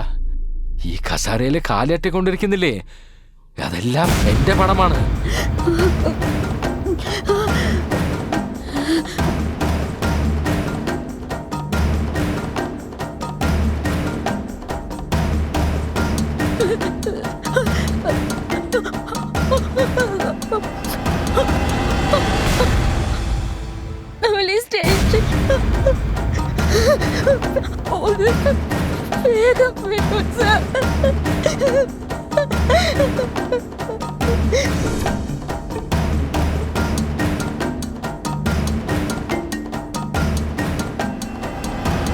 ആ ഒരു സംഭവം എനിക്ക് ഒരിക്കലും മറക്കാൻ കഴിയില്ല സർ. ആ ഡോക്ടറെ എനിക്കറിയാം.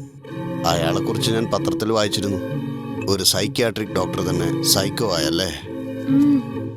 അവർക്ക് നല്ലൊരു ദാമ്പത്യം ഉണ്ടായിരുന്നെങ്കിൽ ഒരിക്കലും ഇങ്ങനെയൊന്നും സംഭവിക്കില്ല സാർ. സത്യമാണ്. ഭർത്താവ് ഭാര്യയെ കൊല്ലുന്നതും ഭാര്യ ഭർത്താവിനെ കൊല്ലുന്നതും ഇന്ന് എല്ലാ കുടുംബങ്ങളിൽ സരളമായി നടക്കുന്ന ഒന്നാണ്. ഇതിനൊക്കെ കാരണം അടിച്ചമർത്തിയ സെക്സും അളവിലധികമുള്ള സെക്സുമാണ്. എന്റെ കഴിഞ്ഞു കേട്ടോ. ഈ ലോക്കപ്പിൽ എന്തോ പ്രശ്നമുണ്ട്. ശരി, എന്നാ പിന്നെ ഞാൻ പോയിട്ട് ഒരു സിഗരറ്റ് വലിച്ചിട്ട് വരാം. നിങ്ങൾ കളിച്ചോളൂ. ഞാൻ ജയിച്ചതുകൊണ്ടല്ലേ അവനീ പോന്നേ. ആ ചെല്ല് ചെല്ല്. ചേട്ടൻ എന്തെങ്കിലും വേണോ? നിങ്ങൾക്കോ?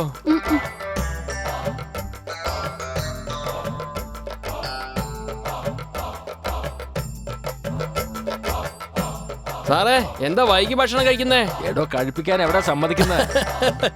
എന്തായാലും കവിത അടിപൊളിയായിട്ടുണ്ട് സാറേ. സാറേ, കുറെ നേരമായി ഓട്ടോ വെയിറ്റ് ചെയ്യുന്നു. ഞാനൊന്ന് പോയി നോക്കിയിട്ട് വരാം. ചെല്ല്.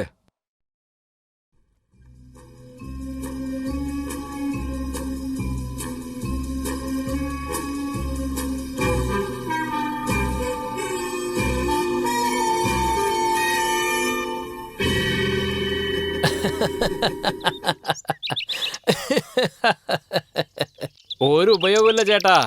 5 പൈസ ചെലവാക്കാതെ കാര്യം സാധിക്കാനുള്ള പരിപാടിയാണ്. ഇപ്പം എന്തായാലും കാര്യം നടക്കില്ല ചേട്ടാ. എന്നാ പിന്നെ ഞാൻ പിന്നെ വിളിച്ചോളാം. ഓക്കെ, ആ ശരി. ഹലോ, എവിടേക്കും പോണ്ട, ഇവിടെ തന്നെ ഇരുന്നോട്ടോ. കാശ് നിറയെ വാങ്ങിയിട്ട് അവരെ സന്തോഷിപ്പിക്കുന്നത് എനിക്ക് വളരെ വലിയ കാര്യമൊന്നുമല്ല. കിട്ടുന്നത് കൊണ്ട് സന്തോഷപ്പെടണം. അതുകൊണ്ടല്ലേ എല്ലാവരും നിന്നെ അന്വേഷിച്ചു വരുന്നത്. ശരിയാണ് സർ. ലോകത്തിലെ ഏറ്റവും വലുത് സ്നേഹമാണ് സർ. അത് എന്ത് സഹിക്കാനും പൊറുക്കാനുമുള്ള ശക്തി നൽകും. പണത്തിന് വേണ്ടിയിട്ടാണെങ്കിൽ പോലും എല്ലാവരും എല്ലാവരോടൊപ്പം ചെലവഴിക്കില്ല. ചില സമയങ്ങളിൽ വികലാംഗർ കൂടെ ഞങ്ങളെ തേടി വരും. പാവം, അവരും മനുഷ്യരല്ലേ. എന്റെ അടുത്ത് വന്ന ആ വികലാംഗൻ കൂടെ സ്നേഹത്തിന് വേണ്ടി കൊതിച്ചവനായിരുന്നു.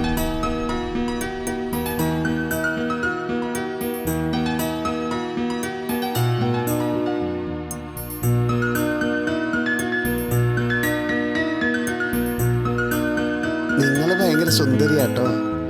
താങ്ക്സ്. മുമ്പ് ഞാൻ 2-3 പേരെടുത്ത് പോയിരുന്നു. ഒരുപാട് പണം തരാന്ന് പറഞ്ഞിട്ടും ആരും സമ്മതിച്ചില്ല, എന്റെ ഈ കുറവ് കാരണം. ചേച്ചേ, നിങ്ങൾക്കെന്താ? മനസ്സിന് അംഗവൈകല്യമുള്ളവരാ പുറത്ത് മുഴുവനും. അതെ, എന്താ പേര്? മേനക. എന്റെ പേര് മധുമോഹൻ. നിന്റെ പേര് മേനക. 2 പേരുടെ പേരിലും മാ എന്ന അക്ഷരമുണ്ട്. ശരിയാ. നമുക്ക് സംസാരിച്ചിരിക്കാം അല്ലേ? സംസാരിക്കാലോ. മേനകെ, എനിക്ക് നിന്നെ ഒരുപാട് ഇഷ്ടമായി. എനിക്കൊരു കൊതിയുണ്ട്. എല്ലാവരെയും പോലെ എനിക്കും കല്യാണം കഴിക്കണമെന്ന് ആഗ്രഹമുണ്ട്. നല്ല പോലെ ഫസ്റ്റ് നൈറ്റ് ആഘോഷിക്കണമെന്നും ഉണ്ട്. ഒരു ദിവസമല്ലേ? പ്ലീസ് മേനകെ, പ്ലീസ് മേനകെ, ഒറ്റ പ്രാവശ്യം മതി. പിന്നെ ഒരിക്കലും ശല്യം ചെയ്യില്ല. പ്ലീസ്, ഒരു ദിവസം മാത്രമല്ലേ? കല്യാണം കഴിക്കാനുള്ള പൂതി കൊണ്ടാ. ഒരു ദിവസത്തേക്ക് മാത്രം മേനകെ, പ്ലീസ് മേനകെ, ഒരു ദിവസത്തേക്ക് മാത്രം.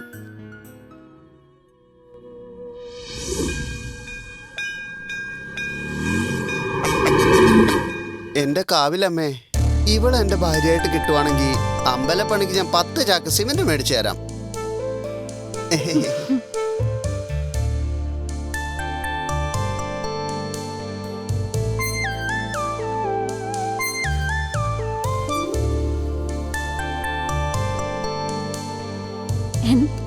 എന്താ ഇപ്പൊ സന്തോഷായോ? സന്തോഷമായോന്നോ? ഞാനിപ്പോ നിൽക്കുന്നത് സ്വർഗത്തിലാ. താങ്ക്സ്. സന്തോഷം കൊണ്ട് നാട് മുഴുവനും വാങ്ങിച്ചു കൂട്ടുമെന്ന് തോന്നുന്നു. കേറിക്കോളൂ.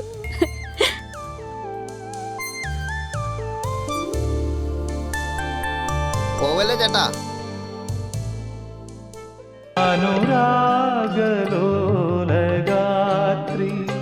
വരവായി നീലരാത്രി നിലവിൻ മറந்த ചഷകം, നിലവിൻ മറந்த ചഷകം, നെഞ്ചിൽ പരന്ന രാത്രി അനുരാഗലോലഗാത്രി വരവായി നീലരാത്രി.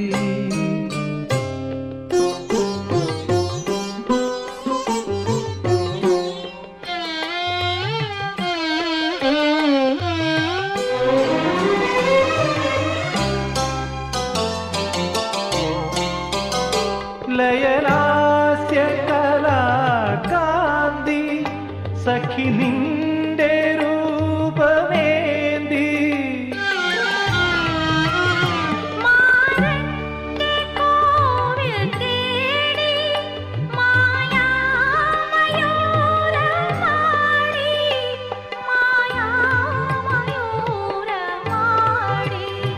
ഒളി തേടി നീലാപ്പൂക്കൾ, ഒളി തേടി നീലാപ്പൂക്കൾ വീഴുന്നു നിന്റെ കാൽക്കൽ.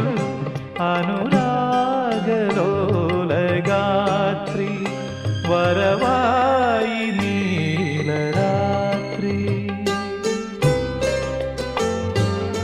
ശരിക്കും അയാളുടെ സന്തോഷം കണ്ടപ്പോൾ എനിക്ക് മറ്റുള്ളവരെ സന്തോഷിപ്പിക്കുന്നതിലാണ് ഏറ്റവും വലിയ സന്തോഷമെന്ന് അന്നാണ് എനിക്ക് മനസ്സിലായത്.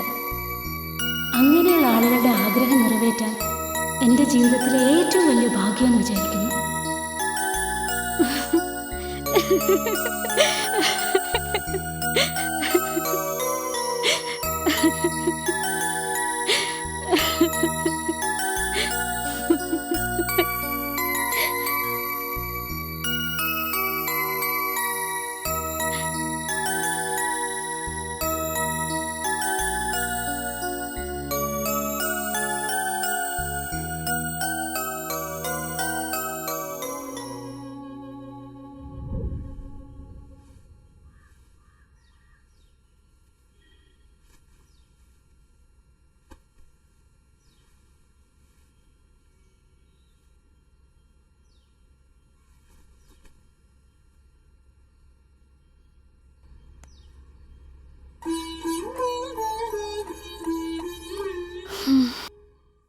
മേനകെ, ഒരു മിനിറ്റ്.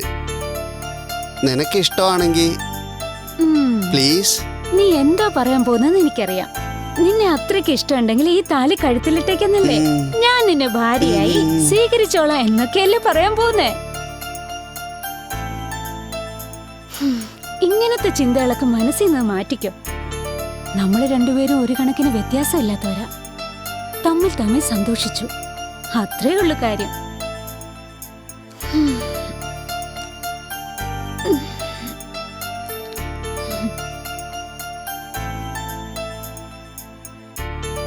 ഞാൻ പറഞ്ഞാല് തെറ്റൊന്നുമില്ലല്ലോ.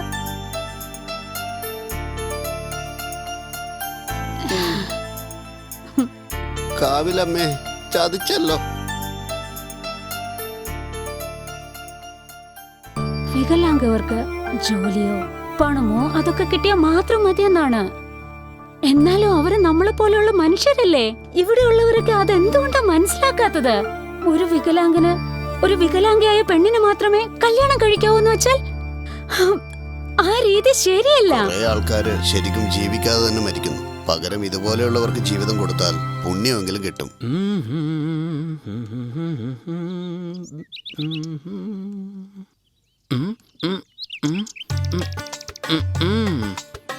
Thank you. സാറാണോ? ഒന്ന് ചങ്ങാതി, പഴയ കാര്യങ്ങളൊക്കെ വിചാരിച്ച് പ്രതികാരം വിട്ടരുത്. 6 മാസം ബുദ്ധിമുട്ടി ഇപ്പോഴാണ് ഡയറക്ടർ അടുത്ത് ഒരു അപ്പോയിന്റ്മെന്റ് വാങ്ങിയിരിക്കുന്നത്. എനിക്ക് 6 മണിക്ക് പോകണം. നിന്റെ കൂട്ടുകാരെ വിളിച്ച് വേഗം സ്ഥലം വിട്. നിനക്ക് നല്ലത് വരട്ടെ.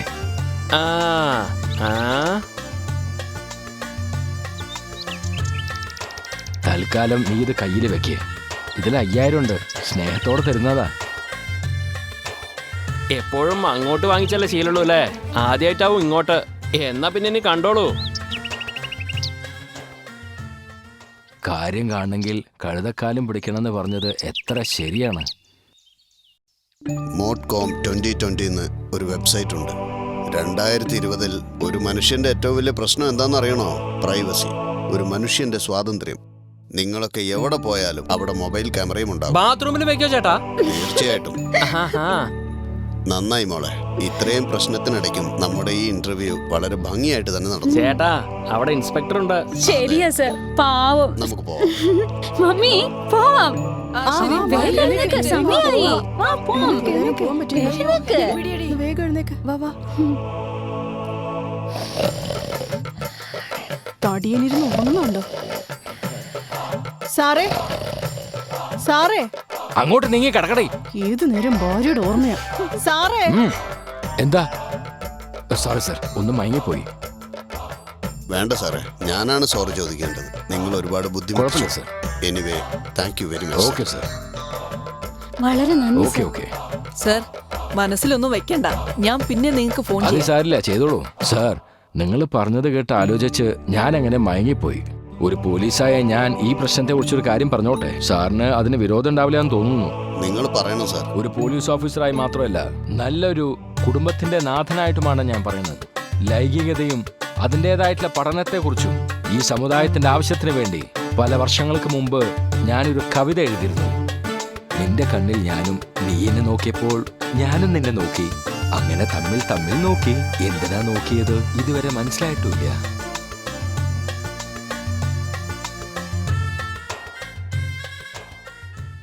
എന്തായാലും ഇന്നത്തെ കാര്യം പോലീസ് സ്റ്റേഷൻ മുഖേന നടന്നു. നമുക്ക് പോകാം. എന്നാ പിന്നെ ഈ എല്ലാവർക്കും സഹായത്തിന് വളരെ നന്ദിയുണ്ട്. പിന്നെ ഒന്നും തോന്നരുത്, എന്റെ ഒരു സന്തോഷത്തിന് ഞങ്ങൾക്ക് വേണ്ടിയാ. പണമൊന്നും വേണ്ട. സാരമില്ല, എന്തായി വാങ്ങിച്ചോളൂ. കാണിക്കുന്നത്? മടിക്കണ്ട, വേണ്ടാന്നേ. വാങ്ങിച്ചോളൂ. വളരെ നന്ദിയുണ്ട്. ആയിക്കോട്ടെ. അല്ല, ഞങ്ങൾക്ക് ചെറിയ ഗിഫ്റ്റ് തന്നിട്ട് ഇതൊക്കെ പബ്ലിഷ് ചെയ്ത് ഒരുപാട് പണം മേടിക്കുമല്ലേ? അങ്ങനെയല്ലേ? എന്താ ഇത്? ഞാനൊരു തമാശ പറഞ്ഞല്ലേ? മേനകനെയും വിളിച്ചോണ്ട് ഒരു അരമണിക്കൂർ എന്റെ വീട് വരെ ഒന്ന് വരാൻ പറ്റുമോ? വരാൻ ചേട്ടാ. പോയിട്ട് വാ മോളെ. എന്നാ ഇനി കാണാം സർ. വളരെ വളരെ നന്ദിയുണ്ട്. നേരെ ആയതുകൊണ്ട് ഞങ്ങൾ നന്ദിയുണ്ട് ഓൾറെഡി സർ. പുസ്തകം എഴുതി കഴിഞ്ഞ് ഞങ്ങൾക്ക് തരണേ. തീർച്ചയായിട്ടും, വാ വാ വാ, തീർച്ചയായിട്ടും. നമുക്ക് പോകാം. ശരി സർ. എന്നാ പോവാല്ലേ? ആ വരൂ ചേട്ടാ, അകത്തേക്ക് കേറിയേച്ചി.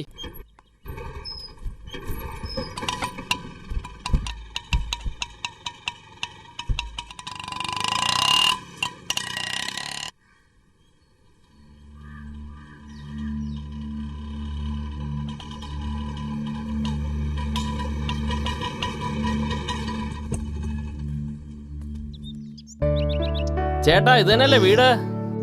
വരൂ ചേച്ചി, വരൂ ചേച്ചി. വാ മോളെ.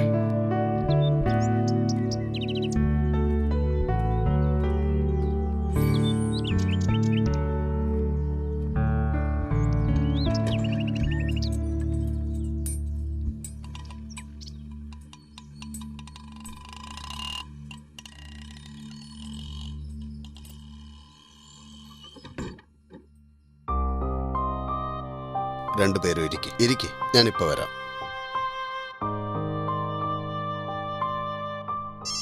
ഇരിക്കട്ടോ.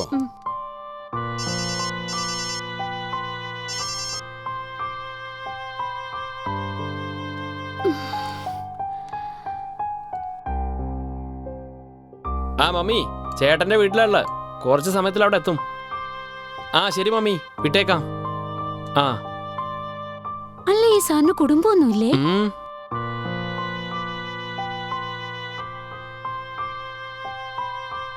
അതെ, രണ്ടുപേരും വന്നേ. ഒരു വായെങ്കിലും കഴിക്കേ. മാളൂട്ടി. സാറേ, കഴിക്കുന്നില്ല.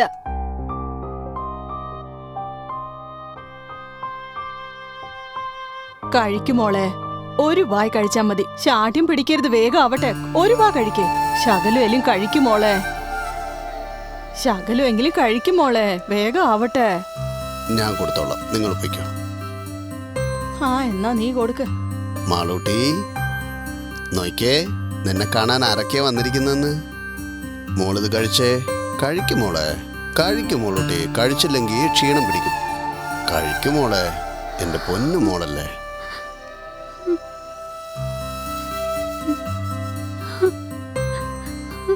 ഇതെങ്ങനെ? എങ്ങനെയെന്നോ, സ്കൂളിലെന്നും ഇവള് ഫസ്റ്റ് ആയിരുന്നു. 4ാം ക്ലാസ്സിൽ പഠിക്കുമ്പോഴേ നല്ല ചിത്രങ്ങളൊക്കെ വരച്ച് പ്രൈസ് മേടിക്കുമായിരുന്നു. കല്യാണം കഴിഞ്ഞ് തപസ്സിരുന്ന് 10 കൊല്ലം കഴിഞ്ഞ് കിട്ടിയ മോളായത്. സന്തോഷത്തോടെ സ്കൂളിൽ പോയവള് പെട്ടെന്നൊരു ദിവസം കാണാതെയായി. എല്ലായിടത്തും അന്വേഷിച്ചു. എവിടുന്നാ കിട്ടിയെന്നറിയോ? ചവറ്റുകൂനയിലായിരുന്നു. ചവറ്റുകൂനയില്.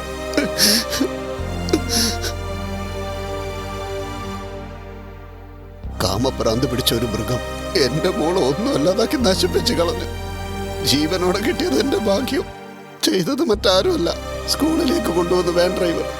വൃത്തികെട്ട ഒരു മൃഗമായിരുന്നു അവൻ. മൃഗമെന്ന് പോലും അവന് പറയരുത്. മൃഗങ്ങളിൽ പോലും ഗർഭം ധരിച്ച മൃഗത്തെ മറ്റു മൃഗം ശല്യം ചെയ്യില്ല. കോടതി ഇന്റർവ്യൂ ഒക്കെ കണ്ട് അപമാനം സഹിക്കാതെ എന്റെ ഭാര്യ ആത്മഹത്യ ചെയ്തു. ഞാൻ അനാഥയായി മോളെ. എന്റെ മോളും അനാഥയായി. എന്റെ ഈ അവസ്ഥ ഒരച്ഛന്മാർക്ക് പോലും വരരുത് മോളെ. ഒരു കാക്ക ചത്താൽ പോലും ചുറ്റിനും ആയിരക്കണക്കിന് കാക്കകൾ വരും. മനുഷ്യരിൽ ഒരാൾക്കൊരു പ്രശ്നം വന്നാൽ എല്ലാവരും ഓടും. അതിനുവേണ്ടിയാണ് ഞാൻ ഇത്രയും കഷ്ടപ്പെടുന്നത്. നിന്നെ പോലെയുള്ള തൊഴിലാളി ഇതുപോലെയുള്ള മൃഗങ്ങൾക്ക് തീറ്റി കൊടുത്തില്ലെങ്കിൽ നാട്ടില് ഏത് സമയത്ത് ഏത് വീട്ടിലാണ് ഇതുപോലെ സംഭവിക്കാന്ന് ഒരിക്കലും പറയാൻ പറ്റില്ല.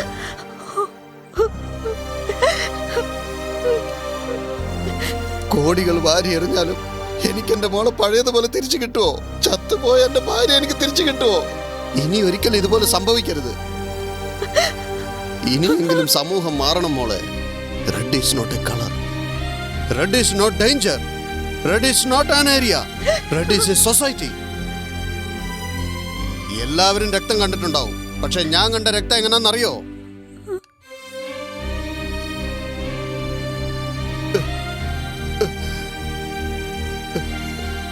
എന്റെ മോള് ഹൃതിമതിയാവുന്നതിന് മുമ്പേ ഇവളുടെ രക്തം ഞാൻ കണ്ടു. അറിയോ? എന്റെ ഹൃദയം പൊട്ടിപ്പോകുന്നു. ജീവിതകാലം മുഴുവൻ ഞാൻ ഈ വേദന സഹിക്കണമല്ലോ. എന്റെ തലയിലെഴുത്ത് ഇങ്ങനെയായി പോയല്ലോ. എനിക്ക് ആകെയുള്ള മോളായി ഇവള്. എന്റെ പ്രാണൻ. ഇവക്ക് ഈ ഗതി വന്നല്ലോ. ഈശ്വര,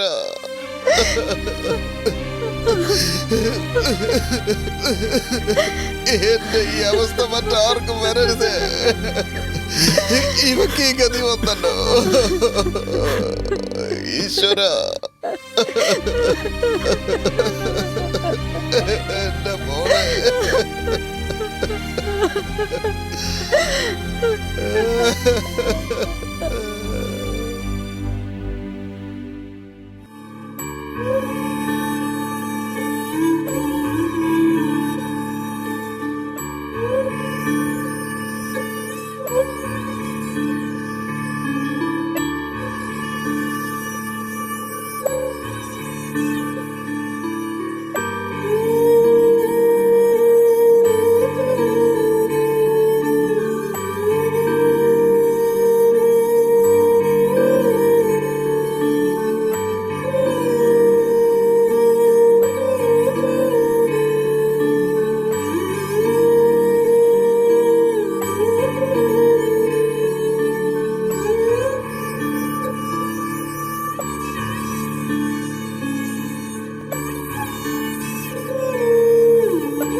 എന്റെ മോളൊരു പാവം മോള. നിനക്ക് എന്റെ വേദന അറിയില്ല. എനിക്ക് എന്റെ പഴയ മോളെ തിരിച്ചു കിട്ടുമോ?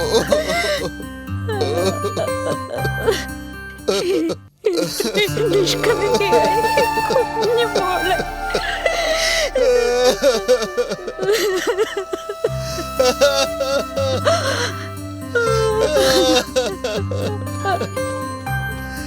ha ha ha.